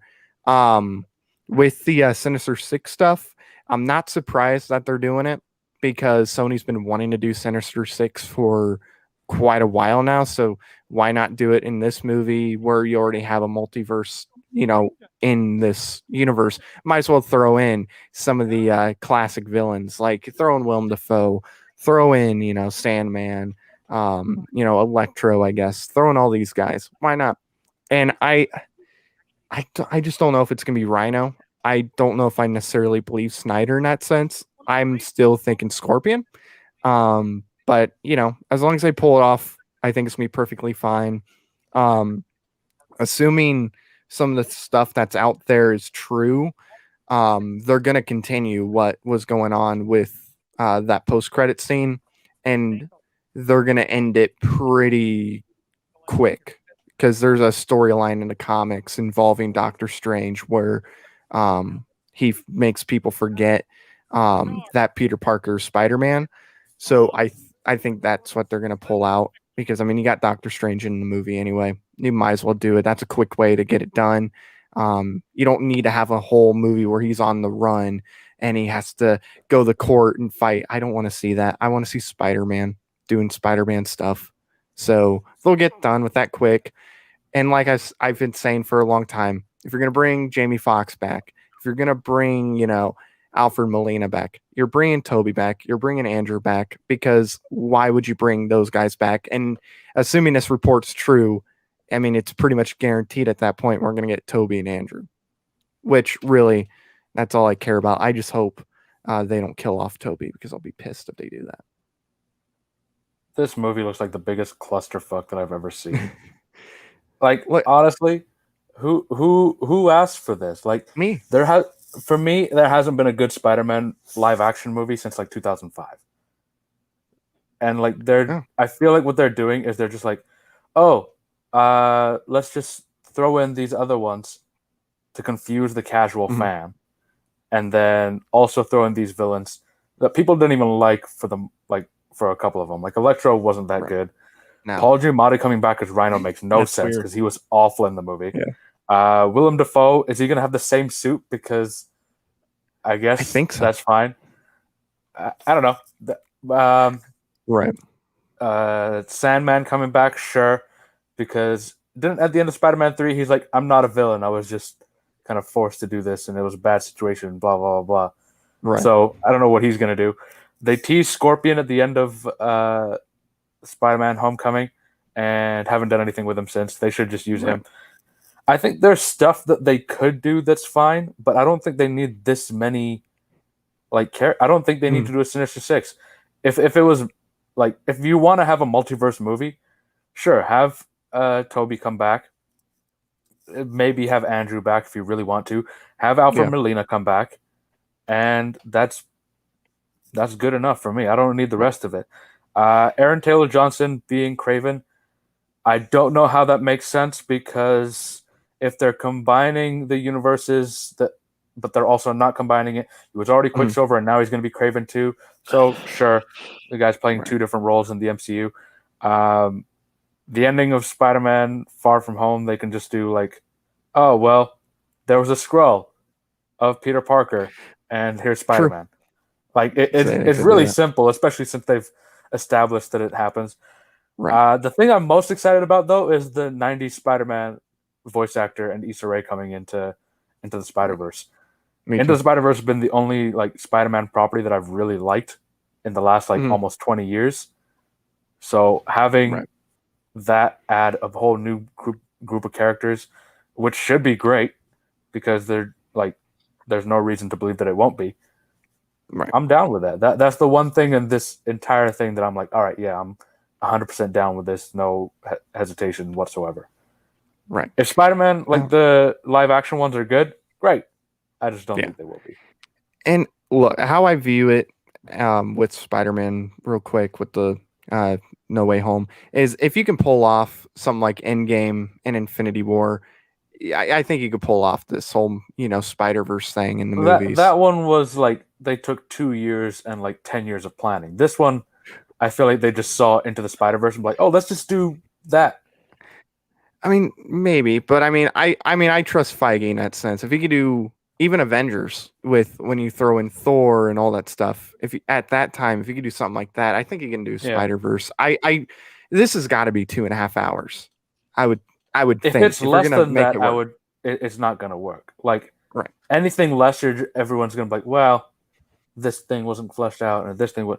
If the reports are real, if it's if they're all being exaggerated and it's not as big of a cast as we think it is, then sure, it can fit in 2 hours. But with what they're saying, if they're less than 2.5 hours, it's not going to do as well. Right. Yeah, I mean, it's one of those ones. I'm treating all these casting announcements for No Way Home as just rumors. It's one of those until we get a actual trailer, then and some kind of confirmations. As far as I know, I don't think Sony's ever actually officially confirmed any of these yet. Who is actually confirmed at this point? Tom Holland and the kids from the previous movie, and then Jamie who Foxx is actually confirmed? Jamie Foxx. Yeah, I think Jamie Foxx actually just flat out said that he was in it too. I was gonna say, I heard you guys from a distance, and I know this offhand. So to butt back in quickly, the only confirmed cast members that are a part of the film are obviously the main 3 kids. They've confirmed Angourie Rice is coming back as Betty Brant from the previous 2 films. Marissa Tomei is confirmed, and then out of all these rumored characters, the only ones who are confirmed are Jamie Foxx's Electro and Alfred Molina as Doc Ock. And even then, technically, I know Jamie Foxx leaked the image, but technically they've only said they're in the film. I don't even think Alfred Molina even said Doc Ock when he spoke about it. It's just he did. Okay. Then he was talking about how he was going to be in it. Everyone else, including the 2 Spider-Men, are still rumored. Technically, nobody has said shit, and Garfield is adamantly denying it. Right, but I mean, I don't believe the way he said it was the way these you and the internet go. Remember, what's his name? Paul Bettany, but oh, there's a Luke Skywalker level cameo at the end of WandaVision. Someone I've never worked with before. On that. Yeah. And then Andrew Garfield later on was like, "Hey, never say never." I think he was lying. Like I said, if you're gonna bring in two of those villains, you're bringing in Toby and Andrew. And look, we'll find out June 10th. When the trailer comes out, we'll find out. I would much rather have Jake Johnson show up as Spider-Man. Yeah, that'd be funny. Like as live have action. Him and he doesn't even need to work out or anything. Like just come up as like the same Spider-Man he was before. Like this feels weird. Why am I live action? Have him and Chris Pine. Did you see what Sony Entertainment did recently with the fake trailer for No Way Home? They just rickrolled everyone. Oh yeah, I saw that, and then there was that like fake fan-made trailer that they tried to say was the real thing. But you could tell they're not going to taking put a trailer out until like end of July, August. Like, if anything, if the AMC they still have Eternals and they have Black Widow coming out, right? So yeah, it doesn't make sense for them to advertise before those have even like. Well, I mean, honestly, I think putting a trailer for No Way Home for the Black Widow might be a smart thing, right? Because, I mean, it's one of those ones like. We've had trailers for the other two ones now, so I think if we're going to get a first trailer for this, because this comes out in December, it's like now's probably a good time to start advertising the movie. Right. Yeah. And Peter Rabbit's coming out too in less than 2 weeks. No, and Sony's going to want to really push it. It is Sony pictures. Who's going to be rushing out to Peter Rabbit 2 just to watch the trailer for No Way Home? They'll put a new Venom trailer out on Peter Rabbit, but they won't put like a Spider-Man one with the new Eminem song that's going to be in it. Yeah, Venom Baby Carnage. Yeah, it's just going to be his Carnage song. Knock, I don't know. Carnage in. Knock, knock, like the devil in. But no, there's that photo that was floating around that was like at AMC that said that Spider-Man was coming out on the 10th. And then I know personally, because I talked to my old boss, who's still the general manager at the movie theater I work at. He has the trailer for Spider-Man. It's like they can't unlock it until a certain day that Sony gives them the okay to. But they got the trailer already. So, I mean, it's coming out soon. I mean, because, why give the theaters a trailer? Right. I mean, you can't give them a trailer for something when the trailer comes out, like, in August or whatever. That's why I'm thinking a week or two, we'll get a trailer. I'm just curious, if that report's true with all the villains, how are you going to market this movie without saying, oh, yeah, they're in it? Like, I'll be impressed. Like, I think what they do in the trailer is just blow their load right away and be like, look at everyone we got in this movie. Like, well, I think for one of those make people think it's a fan-made one. Right. Well, I think it's one of those ones for the first trailer at least. I think they could probably do hints and stuff. I don't know if we'll get any confirmation there, but I think it's a case of for another trailer, maybe we'll start seeing maybe a robotic arm come through the screen at something. True. I mean, I don't know. They could probably do something similar to what they did with like the Spider-Man video game. Like, I don't know if you guys have played it or if like spoiler territory works for this, but like the main villain was Doc Ock, and they didn't put him in any of the marketing material, but they showed every other villain, and then they teased it with like in one of the trailers, like, you seriously? And then they just cut away after they already showed him getting his ass kicked by like 5 other villains in that moment. But the difference is that was a video game that takes like 20 some hours to finish. Yeah. This is a movie that's going to be 2 hours. Right. So I don't know. I'm curious. Say if the report's true, it's going to be the 10th. There's some media people that said, oh yeah, it's the 10th. If it's not on the 10th, then, I'll quit my job. Essentially is what they're saying. When does Loki come out? Could they do it in tangent with that? They could. I mean, Loki's on the 9th. Okay, so yeah, it's like the next few days here then. All right. Yeah, so I mean, Wednesday would make sense. That's usually when those trailers come out. It's on like a Wednesday. That way, you could see that, and then they'll play it in theaters. Yeah, but I mean, it's also one of those ones. It's risky that if they release the trailer on the same day as Loki, not to interject again, just hearing from a distance, so I thought I'd contribute something. Spider-Man's trailer is controlled by Sony's marketing group, not Marvel directly itself, so they actually have no say in when it comes out. Kevin Feige can attempt to influence as producer, but if Sony's marketing decides something else, they can. That's why last week a bunch of people were thinking it was going to come out last Monday, because Marvel trailers usually tend to drop on a Monday, and the last trailer they dropped was on somebody's birthday, and it was Tom Holland's birthday last Monday. So they were like, oh, trailer. It didn't happen because it's not the same marketing department. True, but I don't know. I know there's some Sony YouTube channels on their main header photo is like Spider-Man, so they're getting ready to do it, but I'm thinking Peter Rabbit is going to be the time. So releasing it a week before Peter Rabbit, if they're wanting to release it with that, makes sense, because then it's out there, it's ready to go.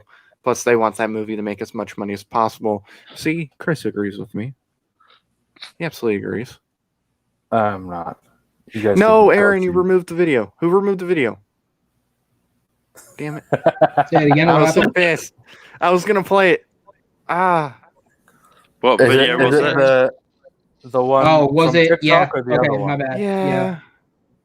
Aaron, yeah, we can avoid playing that one. I hope you go camping and get fucked in the ass by an angry moose. There you go, Aaron. I don't even know who that is. That'd be the best sex I've ever had, so I'll take it. Hey, me too. But no, wouldn't be my worst Friday. Right. See, it comes out on the 17th. But yeah, so that's I don't know what you're talking about. We've already had Peter Rabbit. Peter Rabbit's already been out for me. I mean, I may or may not have seen it already. I don't even know if it is coming out in Canada. I don't know if we want it. You don't. They got rid of Daisy Ridley. We don't want it here either. America's been trying to get rid of James Corden for the last 6 years. Yeah, you guys can back. No, yeah, take him. Take him. We don't want yours. him. Sorry. You know what? You put him in LA, he's yours. You know, we're going to send him to Mexico. Mexico, you can have him. You have to nice weather.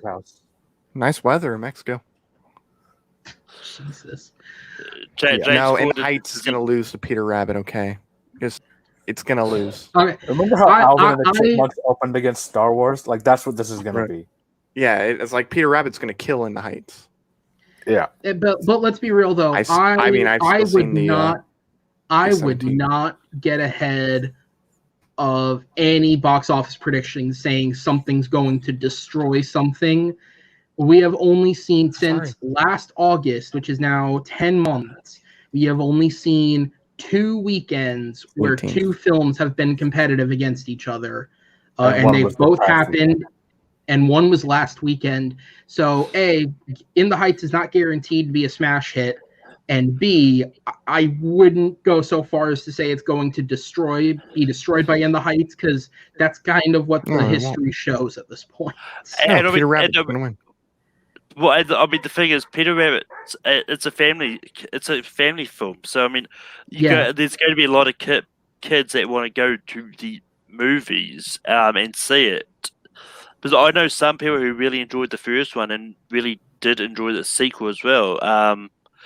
And I mean, that's one of those ones, from what I understand, there's already been a lot of preview screenings happen for In the Heights already. So it's going to depend on how many people are going to want to see it another second time, and how much of that repeat viewing this movie is going to have. Yeah, 100%. I think it is. There he is. Yeah, I clicked the wrong button. I'm very curious to see because we haven't had a movie like In the Heights come out yet. We haven't had, because basically what this is we're testing markets for different types of films, right? Like what A Quiet Place shows is that, okay, right now there's a place for horror. It's got to be the right horror, but there's a place for horror. That's a film that will draw people to the theater. Even this weekend, right? I think it's a rather interesting test between, and I would say the test is, let's add up what A Quiet Place second week numbers are to what's the opening for Conjuring, right? That's a good way of testing. All right, what's the horror market like? You know, Cruella was a test for the Disney market. We've seen tests for the action market. In the Heights hasn't had anything to kind of test its market out yet. We haven't had anything like In the Heights. So again, I'm rather curious to see like what it's going to be, you know, and again, like I forget which person said it, which is terrible. I think it was Malcolm. You were talking about the pre-screenings, right? Which is a good point, right? Yeah. So, like, I'm going to use Diaz as an example because he's the one in the comments right now. You've already seen the film. You had a pre-screening of it. And so the question is, how many people are going to be like you and want to see it again? You know, that's a big question. Like, honestly, my stance on it, even despite the great reviews, like, my stance on it is if I get to see it, I get to see it. It's just a matter of when. Like, it's not going to be the movie I'm rushing to see opening weekend personally, and I don't know anyone personally who is, even despite its great reviews, right? And that's not a knock on the film. It's just that's where we're at right now. The box office has been so limited and kind of kempt up that it's not a question of, like, how much it's going to succeed. It's a question of, like, and also it's an HBO Max film. True. Yeah, so people can just see it at home. Yeah, they could if they want to. There's a lot of factors going into this one. There's a lot of factors going into this one. I'm curious to see how it does. Yeah, and just for fun, I thought I'd look up the highest grossing musical movies. And this is the top 10. You've got the 2019 remake of Lion King, Frozen 2, then Frozen, Beauty and the Beast, Aladdin. Then you've got the animated Lion King. Then you got the Jungle Book, the live action, Bohemian Rhapsody, which I don't consider it's not a musical. It just has music in it. Well, and Murata and Sing round out the top 10. Mamma Mia is just sitting outside at 11. Did you say Sing? Sing is in the top 10 highest grossing musical movies. So what you're telling me is the top 10 highest grossing musicals are barely musicals all the way through. Aaron, quick question. Disney movies, Sing, and then what was the other one? Bohemian Rhapsody. Bohemian Rhapsody, I think, are the only two non-Disney ones in that list. So, quick question, Aaron. You've seen a lot of not great animated movies. Should I buy 10 tickets to Spirit Untamed for tomorrow? I've heard that one's not that bad. Okay, because it's going to cost $105. Why are you buying 10 tickets? I don't know. What 10 people are trying to go see this movie? I don't know. I'll figure it out. I could have named 10 people. My dad. From what I've heard about it, it like quality-wise, I've heard it's not bad. I heard it's edged a little closer to, like, because technically it is a sequel to the original Spirit, but it kind of edges closer in terms of tone to the Netflix show they have for it. So it's one of those things where, like, it's a DreamWorks film that's not bad, but whereas the original was like this weird artistic experiment, this is like, it's a kid's film. Right. Yeah. I don't know. I think Within the Heights, so, I mean, I'll go see it in my theater. It's not that far away. I'll go see it before work. But I mean, like, I'm not like super hyped for it, you know, like some other truthfully, stuff. I didn't give a shit until I heard, okay, it's good. Like, I mean, I trailers didn't interest me. I don't know. I like Hamilton. And I like music. They said Hamilton guy did it so cool. And John Chu or Chow or whatever. Trust me, I'm not racist for saying the name wrong. But anyway, I think a lot of the people that are going to go see the movie are going to watch on HBO Max. Potentially. Yeah. I don't think it's like a Conjuring, which honestly, I don't even know how that's doing this weekend. I don't think it's something like that where, you know, at least... Apparently, I was on something... apparently it is doing pretty well. Apparently it's giving A Quiet Place one for its money. Huh. Let's see. Box office. Yeah, I'm looking right now. It's only got a 61% on Rotten Tomatoes. It made wow. Okay. 9.8 million on Friday. It's not bad at all for an HBO Max movie. So The Conjuring, The Devil Made Me Do It. So they don't have like a weekend tally yet, but I can find a day-by-day breakdown. The Conjuring won yesterday's tally, and it made just under 10 million in one day. Saturday, they only have totals in for matinee showings, but as of that point, Spirit Untamed was winning. Let's go, Spirit Untamed. But yeah, just to bounce off what Chris said in there about and him saying word of mouth might help in the Heights. I mean, as Matt said, it's going to be on HBO Max. So it's going to depend on how many people want to see it on the big screen versus. that's a great point. They haven't, word of mouth can help films, but when you have an option of this is a film I wasn't interested in, but word of mouth says it's good, but I can watch it right from my house with a service I might already have. Right. Yeah, odds on they're probably not going to go to the theater. Like I said, I don't hope for anything to fail. I hope it succeeds. It's just this is an untapped market that we haven't seen come to theater since the pandemic. So I'm curious to see how well it does. I'm thinking it's going to do, think of Greatest Showman numbers for its opening weekend. And I think a big reason why is because of the HBO Max. Greatest Showman on its 3-day, Friday to Sunday, because it opened up around Christmas, made $8.8 million. I think that's what to expect from In the Heights, just because In the Heights has HBO Max as well. And I think this isn't like a Conjuring. This isn't like a Marvel movie or a DC movie where it's like, oh, we got to go see this on the big screen.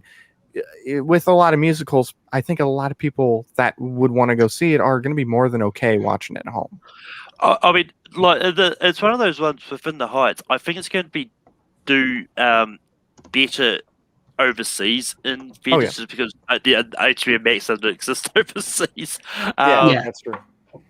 But it's one of those ones because I've seen the trailer. It looks good. Yeah. It's one that I wouldn't normally go to on the big screen personally, but I'm probably going to just see it because I've heard so much about it.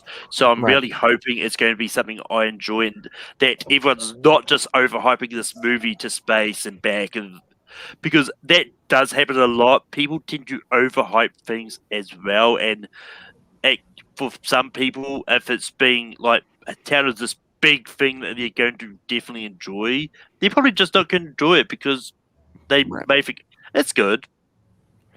Yeah, I mean, I believe my theater's getting it, so I'll go see it, but it's not one of those movies. Well, I don't know. My theater, might not get it. It's weird. Sometimes it gets movies later than normal. Anymore, so who knows? We didn't get The Conjuring. Wow. Okay. Oh wow. That's how weird they are. I mean, we have. Or is it just because it's on HBO? They're like, fuck that shit. That might be why. They didn't get Cruella, so I don't know. It might be because of the HBO Max. They might be that stingy. But if we get it, I'll go see it. I mean, that might be a point. Your theater might be one of those ones that's like, there's a lot of these movies that are going to be on streaming services. We just won't get them in because fuck that noise. Get something else. And I'm surprised Cruella's doing as well as it's doing with a Disney premiere. Well, that's because that one's got a $30 price tag on it, and even if, and I've said, like, I get people's aversion to it, but and I've had this discussion with people. I think, with the $20 rentals previously, just through VOD, I think it's a price tag that makes sense if you're in a situation that makes sense. So, for me, with a family of 5, and not everyone in my family is comfortable going to the theaters. Like, I saw Raya in a theater. I got a chance to go to a pre-screening. So I saw it in a theater before its release. I paid for it on Disney Plus because I have 4 other people who may not be comfortable going to a theater, but that I know would really enjoy the movie, right? So it's a thing of, in my situation, when you divvy it up, 5 people by 30, that's $6 a ticket. That makes sense. If you're living by yourself, or if you're a couple where realistically you're paying, one of my best friends, right? He didn't pay for it, and he waited till he found a theater dead enough to go see it with his girlfriend because it's just him and his girlfriend. And I was like, that makes sense though, because if you're breaking it down, that's $15 a ticket. I get why you're not wanting to pay that to watch it on your TV. So it's a price tag that's not totally out of range if you have a situation that it makes sense for. Yeah, I mean, it's one of those ones. Difference is with Premier Access, it's there until you cancel your subscription.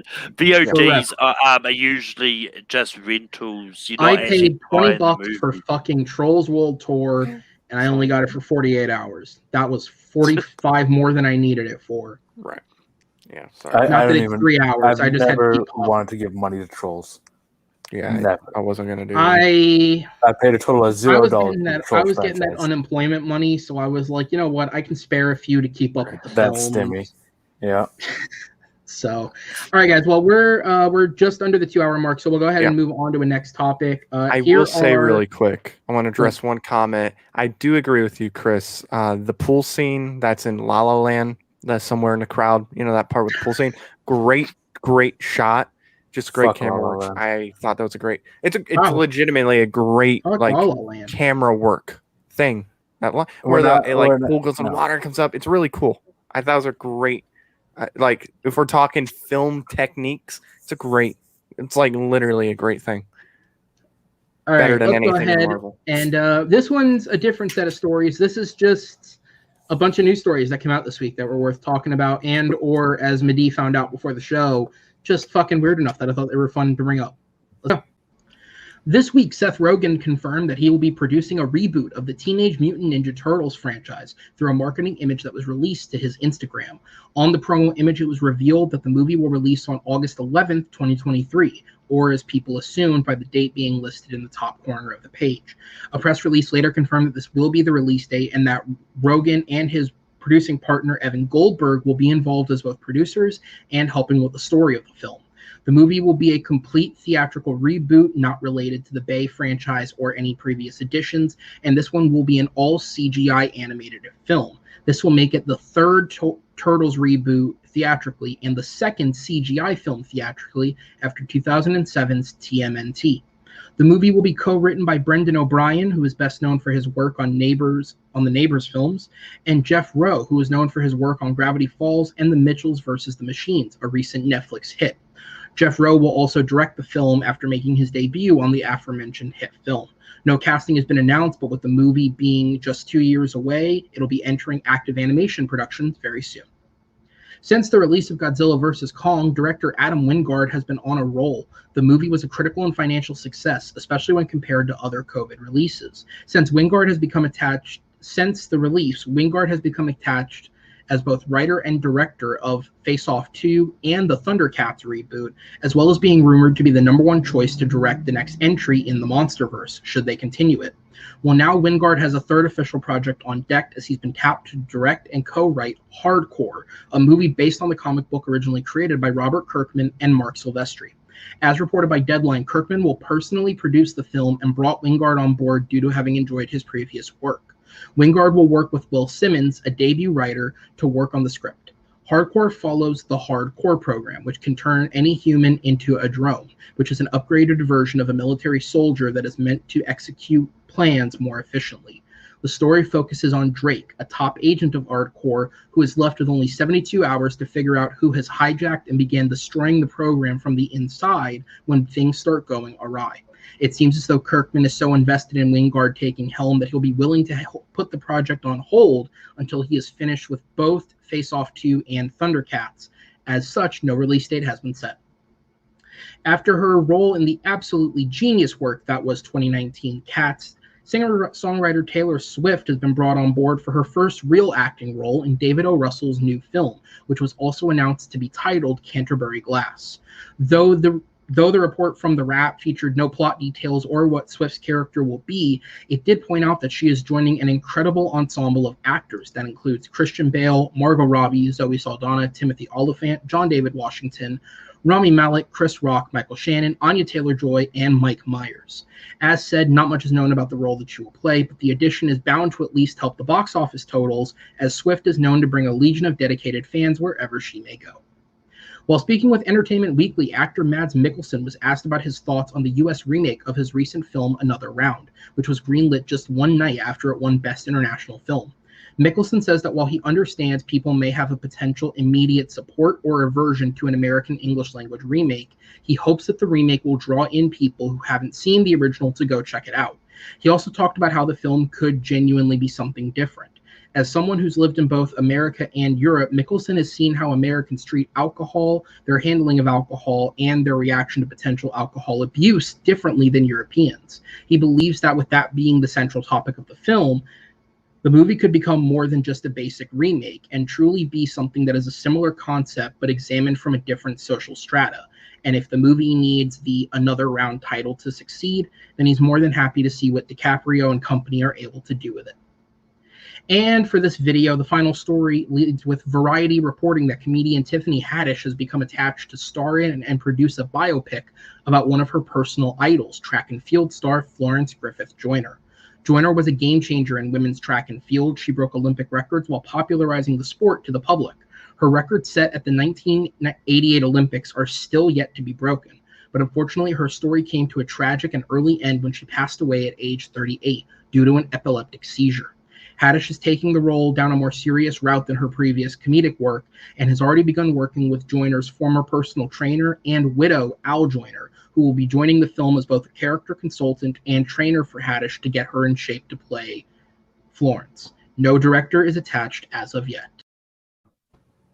Okay, so when you showed the TMNT photo thing, that reminded me of the Rian Johnson storyboard for Knives Out. Have you guys seen that? It's just a bunch of Scribbled notes.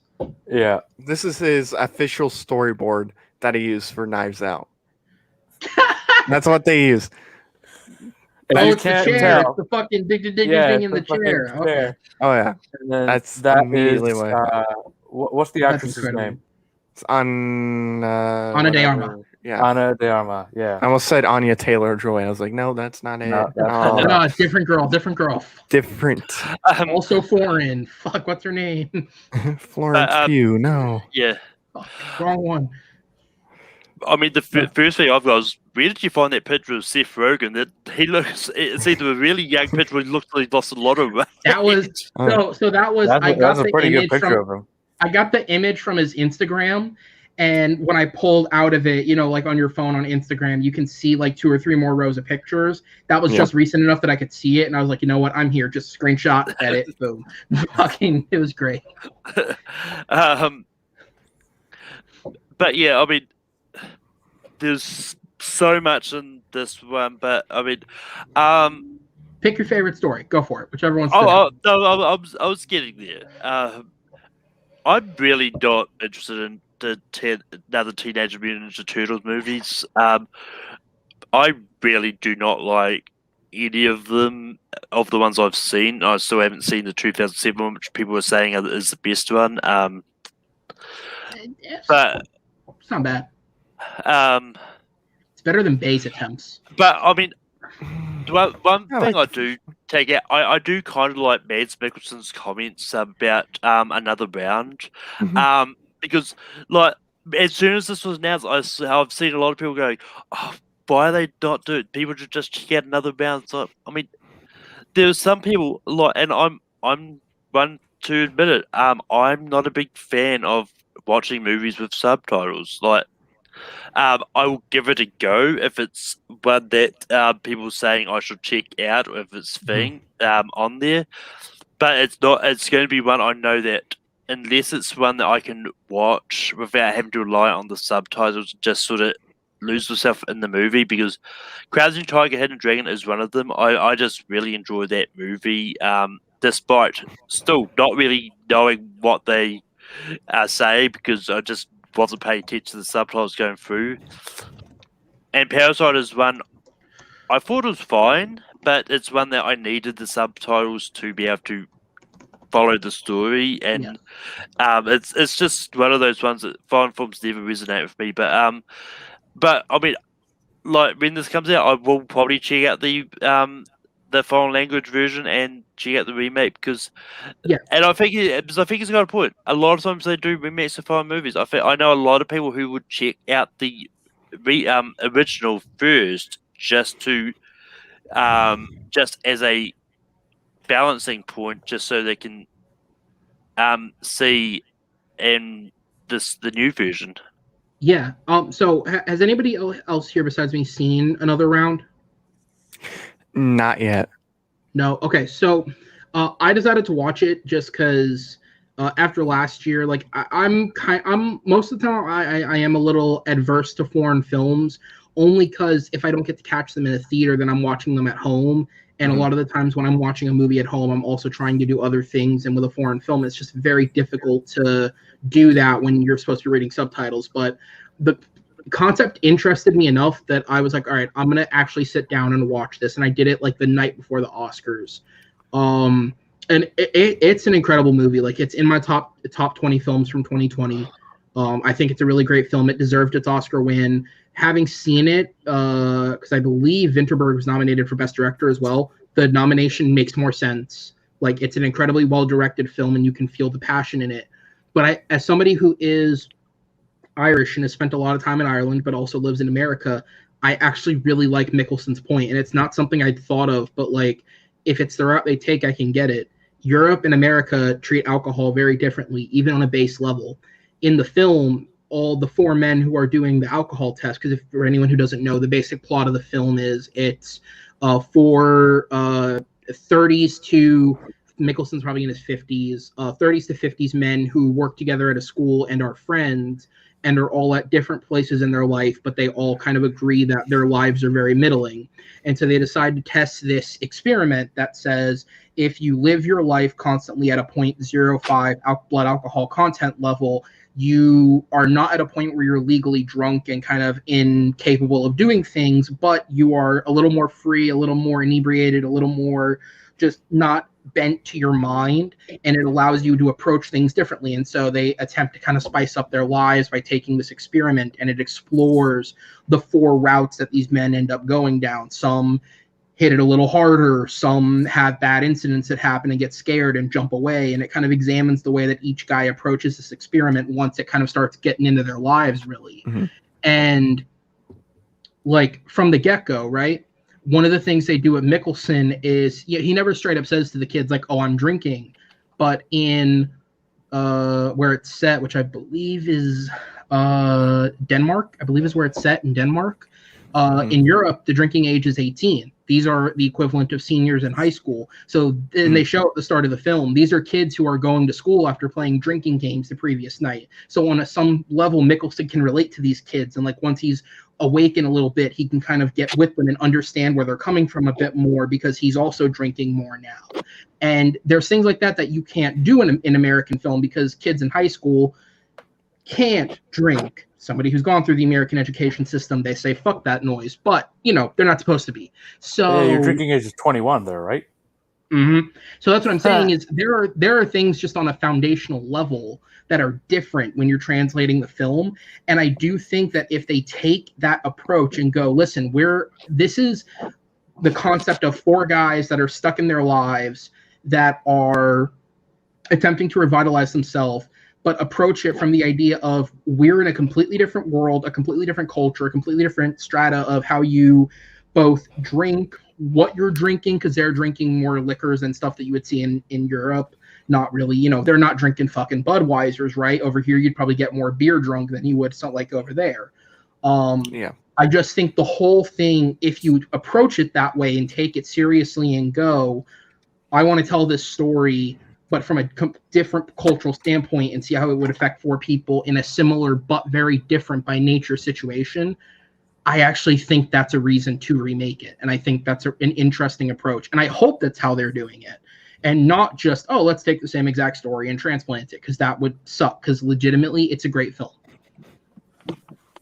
No, man, I agree with you. I mean, it is kind of interesting they do play on the difference in drinking from American to European culture, because in European culture, if you're 18, you're drinking, and it's not a big deal, right? And it's not as like here. A lot more people get like very Jesse. Who you taking a shot at, boy? Come on, probably me. Which one of us? Or Malcolm. I think Malcolm's at like 7 a.m. or whatever the hell time it is for him over there. Malcolm, is it 7 a.m. there? Well, he's got a hat on, so now it's a party. And he's muted. Hold up. Now you're muted. Now you sound like we muted. can't hear him. Malcolm might be legitimately drunk right now. It's 3:30 in the afternoon. Oh well, fuck sakes. I thought the time difference from here to New Zealand was a lot more than it actually is. Okay. But no, I mean, if it does play on that dynamic, then I'm intrigued. I do enjoy movies with subtitles. It's the only way I can watch Christopher Nolan movies anymore. But it's a really like. So I don't mind. I am gonna watch the Mads Mikkelsen version at some point. I'd recommend the two things that intrigue me the most out of the ones that you talked about. Seth Rogen producing a Teenage Mutant Ninja Turtles reboot, because everything he's produced I've really enjoyed. Like if we go through just his production history, it's a lot of TV shows. Obviously, like there's The Boys, there's Invincible, which was the animated Amazon show that just came out, and there was what was that comedy with Jacob Tremblay, Preacher as well. The comedy with Jacob Tremblay and the other like grade 8s or whatever the hell it was called. Oh, I know what you're talking about. You guys know what I'm talking like those ones. So like Good Boys or whatever. Yeah. So he's had a lot of Good great Boys. success in the movies he produces. Not necessarily in the ones that he's in, but the ones he produces, I've really enjoyed a lot of those ones. So I'm intrigued for that, and also I love the Turtles. So hopefully this one's a good one. And then also Tiffany Haddish going into dramatic roles a little bit more. I personally love when comedians do like a dramatic turn. There's been a lot of times when it's been really great. Sometimes where it's not been as good, but I mean, just off the top of my head, I kind of think of like, all right, well, Jim Carrey in like, Truman Show or a number of the Eternal Sunshine, Robin Williams in like Good Morning Vietnam or like The Fisher King or a bunch of those things where you can kind of bring in your own sort of idea for drama, and I'm excited for that. Who the fuck allowed Taylor Swift to act? Taylor Swift allowed Taylor Swift to act. Yeah. Listen, this is her only acting roles has been The Lorax as a voice actress, and she had like 12 lines in that movie, and and Cats the motion picture. And I don't know if you guys remember, a beautiful cat. But Cats the motion picture is when the world started going to shit. All right, that movie came out, and then the next week Australia was on fire. Like there's a direct line of what happened. Hold up. Let's not put all of that on Cats. No, we gotta blame the whole Harambe situation. I am 100% blaming Cats because I can. I blame Harambe's death on it. That was years ago, though. That was, look, domino effect. Sure, Trump won, and then I want the butterfly effect. It's a domino effect at the end. But who saw Cats the motion picture and said, that Taylor Swift, what an actress. Look, man, I thought she played a great pussy. That's what I thought. Look, honestly, I forgot Taylor Swift was in it. I'm sure this movie is going to be fine, regardless of her position in it. I don't think she's going to be Lady Gaga from like A Star Is Born. Like, I don't think that's going to happen. Here's the thing, though. Will you eat your words if she is? If she's good? If she's good, I'll wear pants on stream. If she is even good, I will wear pants while on this show. Taylor Swift. This is directly to you, Taylor. Guaranteed, this movie will not be any better because of her. Get some acting coaching. All right, really stretch those muscles out. I don't care. I don't care if you have to go to James Franco school. Just do what you need to do in order to stretch your acting muscles. Yeah. So this man can wear pants on our show. Well, do you really want me wearing pants? I don't. We wear pants on the shows. That's what I've been saying.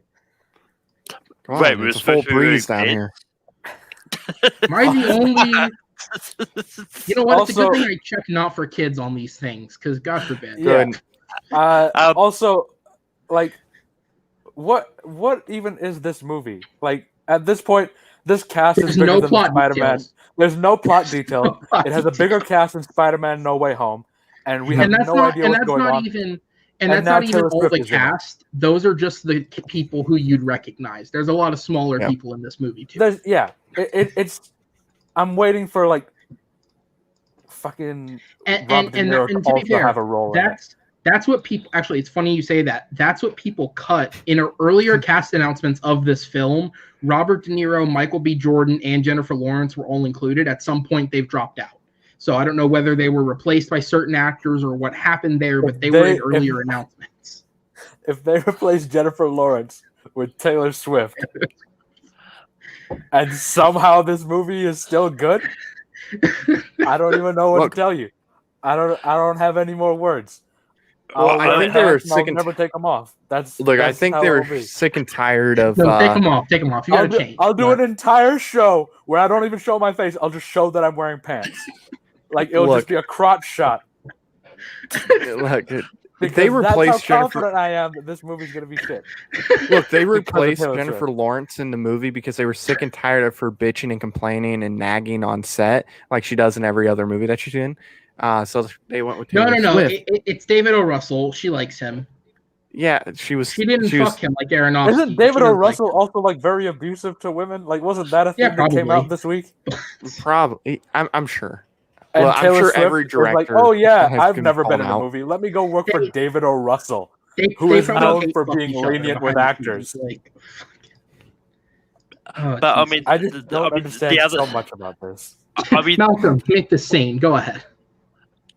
I mean, the other thing is, we don't know how big these roles are going to be in this movie. For all we know, Taylor Swift is only going to be a relatively small role, and her role is playing. That's probably what it will be. Her role is playing a singer. So I mean, if it's more than 30 seconds, I'm flipping this shit out. Like, I don't think they would announce someone for that short of a time. But they announced Dave Chappelle for Star Is Born. You know what? He was in that movie longer than 30 seconds. He was in it for like 5 minutes. I watched that movie and I was like, "Where's Dave Chappelle?" I watched this movie for Dave Chappelle, and then he shows up 2 hours in, and then he's gone like 5 minutes later. I was like, "Is that it?" I didn't realize he was in it, so when I was watching it, I just went, "Fuck, Dave Chappelle's in this." I saw him in the trailer. I was like, "That's why I'm going to this movie." I just found out who Taylor Swift replaced in the movie. Because it was like Aaron said, Robert De Niro, Michael B. Jordan, and Jennifer Lawrence. It wasn't Jennifer Lawrence; it was actually Michael B. Jordan's role. Taylor Swift replaced. She's the new Scarlett Johansson. She can play anybody. Look, when Kanye went on stage and interrupted her whole acceptance, she was like, I'm going to get my revenge on those people. That's what she was saying. People. Look, she's a Midwestern. She's a Midwestern. Freaking country singer turn pop, of course. Have you seen her? Look, if you look at pictures, I guarantee you, there's her hugging a bunch of white children, but not with black kids. There's a whole thing that went on. She's shaking.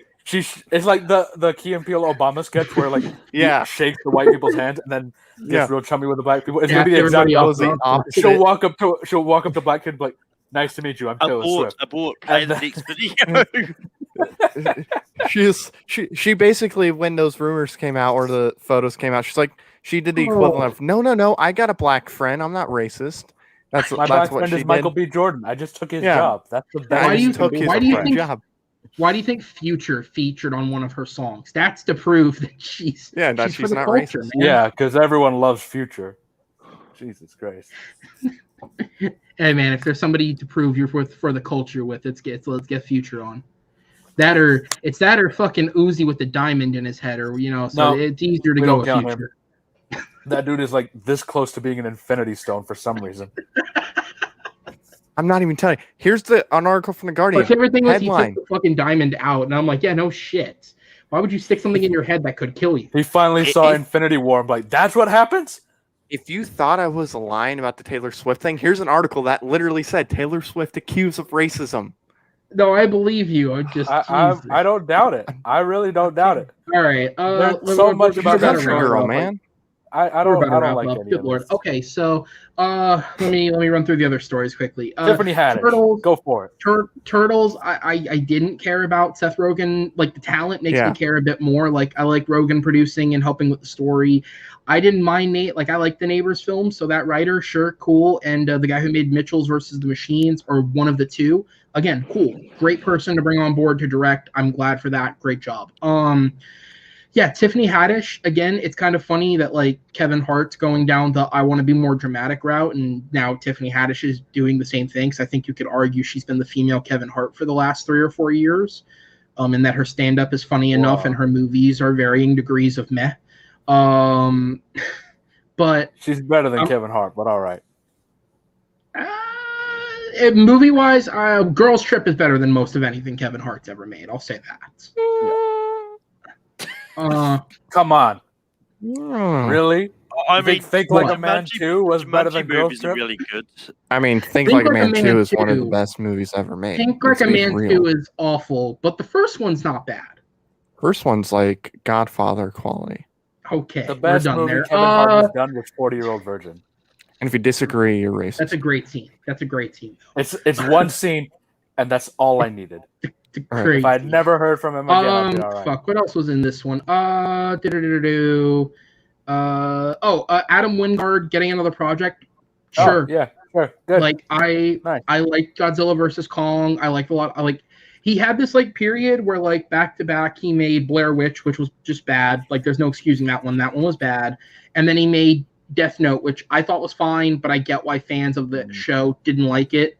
But Godzilla vs. Kong is a good return for him, and I hope his next few projects are great because You're Next and The Guest are great films. So I'm happy to see him kind of get back on the horse and make bigger projects that are better, because nothing sucks more than seeing a director who's good at making smaller films and then they get bigger chances and the movies just don't turn out good. And I don't blame him particularly. Blair Witch was just a horrible conceit from the beginning, and Death Note, that felt like film by committee. That they really didn't feel like there was a vision on that film. So, you know, and then what's the other stuff? So good for him. Taylor Swift, fuck that. Mickelson, I talked about. Yeah. All right. What's something that we can't? All right, one more, since it's like 2:05. I'll throw out one more individual story, and then we'll call it a night, just because I think it's interesting to bring up. So Deadline reported last week that Timothée Chalamet has been cast as Willy Wonka in the upcoming remake film Wonka. For those who don't know, the movie is being made by the team that is behind the Paddington films, including director-writer Paul King, co-writer Simon Farnaby, and producer David Heyman, who is also known for his work on the Harry Potter films. The movie, which will be a musical, will focus on the origin of Wonka and his journey that led him to the Oompa Loompas and the famous chocolate factory. The movie is said to be taking more direct inspiration from the book and the 1971 film, and will be ignoring most influences from the 2005 remake, which means even though he's kind of perfect, Chalamet will not be playing a Michael Jackson pedophile-style Willy Wonka. The movie will release on March 17th, 2023.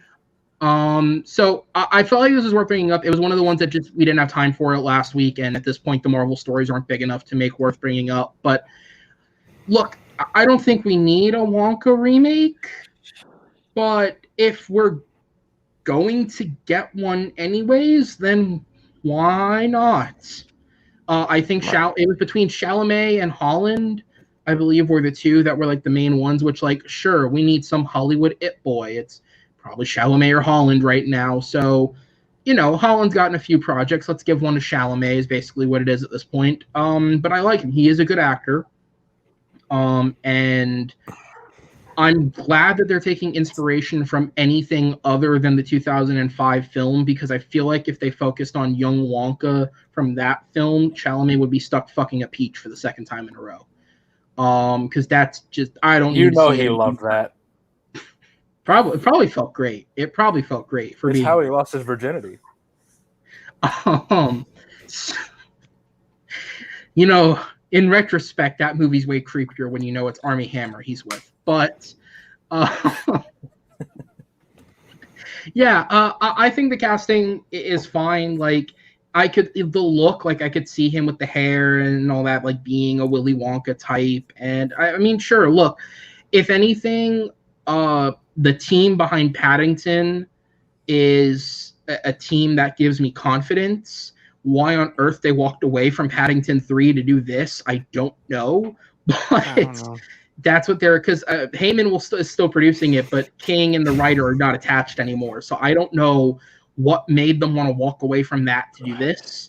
But if anything has a shot at making it good, it's going to be those three guys, because I thought Paddington would be a fucking joke, and they got two good films out of that. So if anyone's going to make it work, I think it might be those guys. Any thoughts on Timothée Chalamet and his Willy Wonka before we fuck off for the night? I'm actually curious about this, because in the Italian Great Glass Elevator book, I think Wonka does talk a bit about some of his past, and how he got the implements in that. So maybe they're going to take inspiration and include from some book? of that in it. Yeah. So, and I mean, it's one of those ones like, I mean, a lot of people are hating on this, but I don't hate this at all. I think this is intriguing. I'm kind of curious to see sort of what they can do, if they can take this. Yeah, absolutely. Matt, Madi, any final thoughts before we wrap it up? Nope, I'm just pissed that we're not getting Paddington 3. We're still getting it, just not with them. the same team. Not with the same team that yeah. up It's until not the same. last week had 100% on Rotten Tomatoes. I know. I mean, Look, the critic that gave it a. I mean, on that one just reviewer because was like, stage, "Fuck this it's movie." not the same team. They may rejoin that project later if needs be. No. So I mean, I want them there now, and I want them focused on it. I don't want them. Oh, okay. So here we go. So I found it. So King said that himself and co-writer Simon Farnaby, if I said his name right, how was it spelled? Yeah, Farnaby. Co-writer Simon Farnaby. And this was in 2018, and it was reconfirmed earlier this year.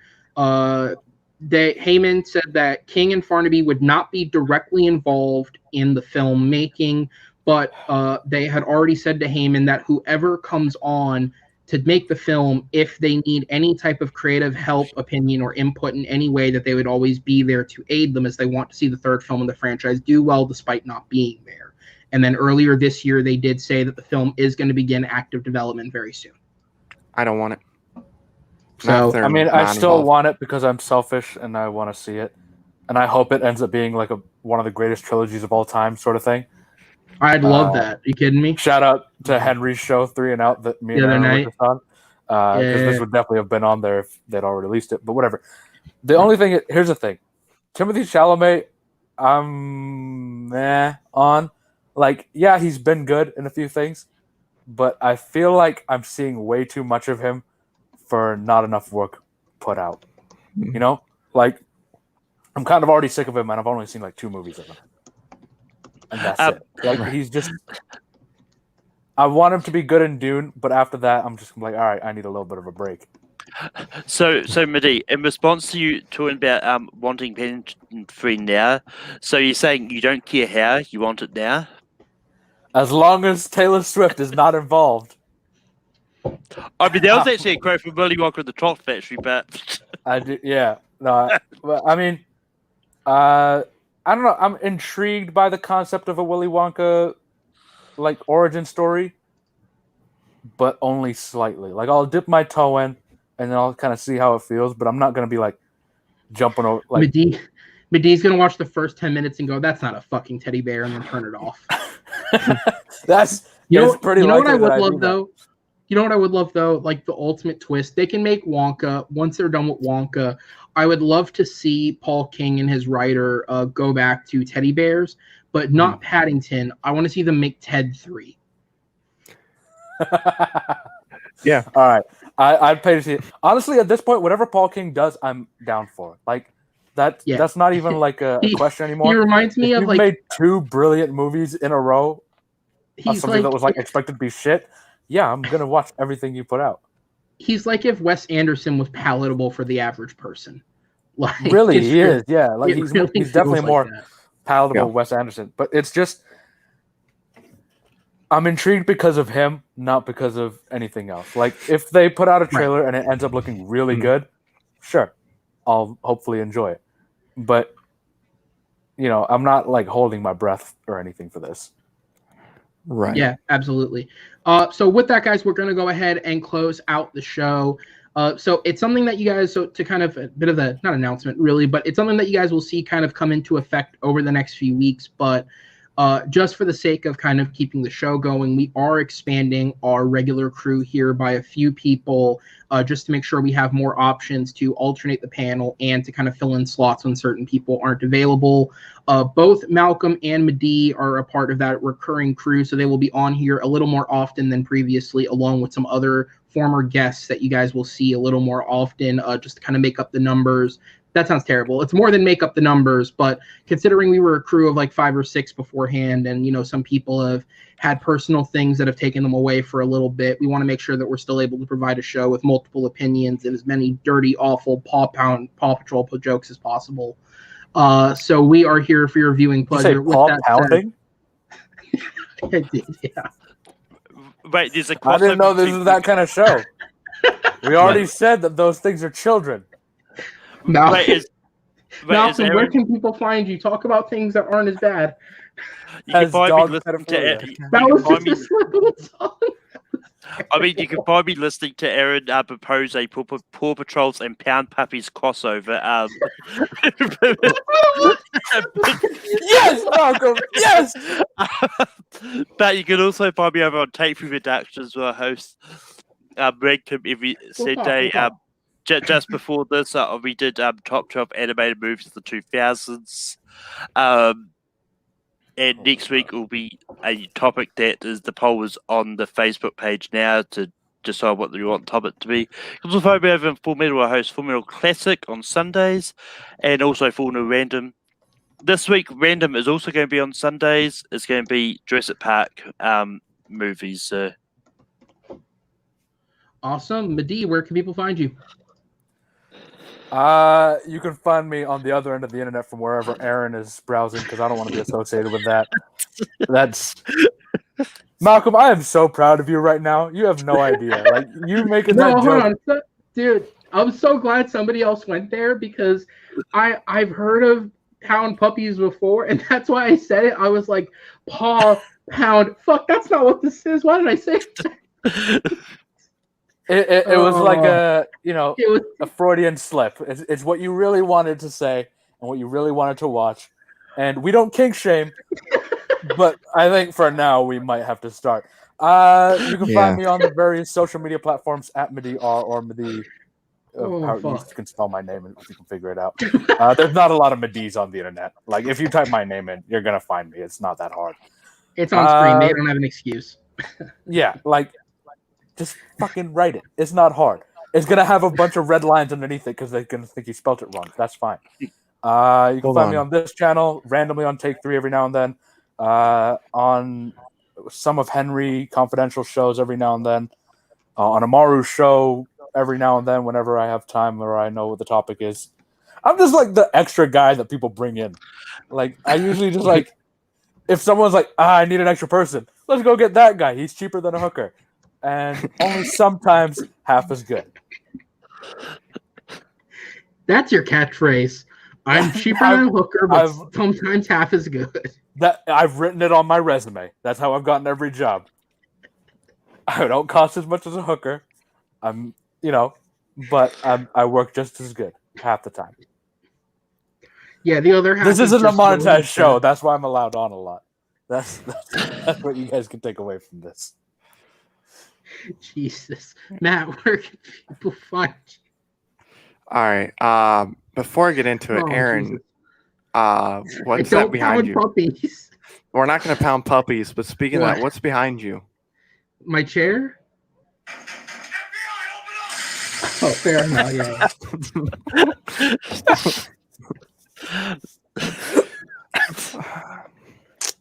You could find me not. The FBI would be really confused because the closest thing I have to a dog at this house is my brother, and that leads to all sorts of other questions. Yeah. You're doing what with your brother? Home Alabama. But no. Oh, geez.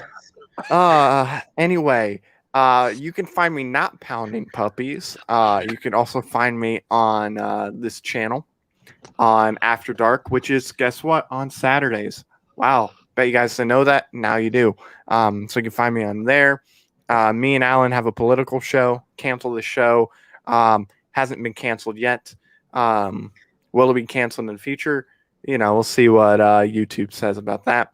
And then because this upcoming week is E3, we might be doing some streams for that, some watch-alongs, all that good stuff. If you're into video games, there is that. And we might actually be co-streaming the Summer Games Fest. So that'd be pretty cool if that goes through. All right. And guys, of course, you guys can find everything that we have here on the channel every week. We have content coming at you every single day of the week. Obviously, every Saturday, no puppy pounding on screen, I promise. But there is After Dark at 9 p.m. EST. I know how you get on screen on there on purpose. Listen, if you can masturbate for 2 hours off screen, then I can do what I like, all right? That's not what's up for debate here. Masturbating is perfectly legal. Good God, if you made it this far, thank you to you. You guys can find everything we do on this channel After Dark at 9 p.m. EST every Saturday night, bringing usually not stuff as bad as this, but maybe sometimes. Every Sunday at noon. Every Sunday at noon EST, we have the Supernova Show. All your geekiest desires and pleasures are discussed there, so make sure you guys tune in. This Monday, Schmo Talks returns from its hiatus. I finally got all the problems with editing figured out. It was a great learning experience, but it was a bitch of a hiatus. So we will be back with the first part of our free-for-all review special in 2 parts. I will have a different set of panelists for each free-for-all reviewing all 5 free-for-alls of the Schmodown. And this week we'll be doing free-for-alls 1 and 2. So be sure to tune in and check that episode out, as it's a fun one to watch. Some interesting discussions, aside from the free-for-alls, actually broke out. So be sure to tune in. Also, if you watch, stay through to the end, as I already have a full schedule of uploads set with some really fun interviews. So be sure to watch those and make sure that you get the schedule. On Tuesdays as well, Tuesday afternoons, as Matt said, cancel this show. Dr. Spaceman and Matt talk about all the things that could get you canceled on the internet, like puppy pounding. So be sure to check that out if you so dare. With that said, my name is Aaron Knoll. On behalf of all of our gentlemen here at TMG, on behalf of everyone not here for TMG, thank you guys so much for watching. Please be sure to rate, comment, and subscribe. And once again, for the camera, I do not endorse puppy pounding. We will see you next time.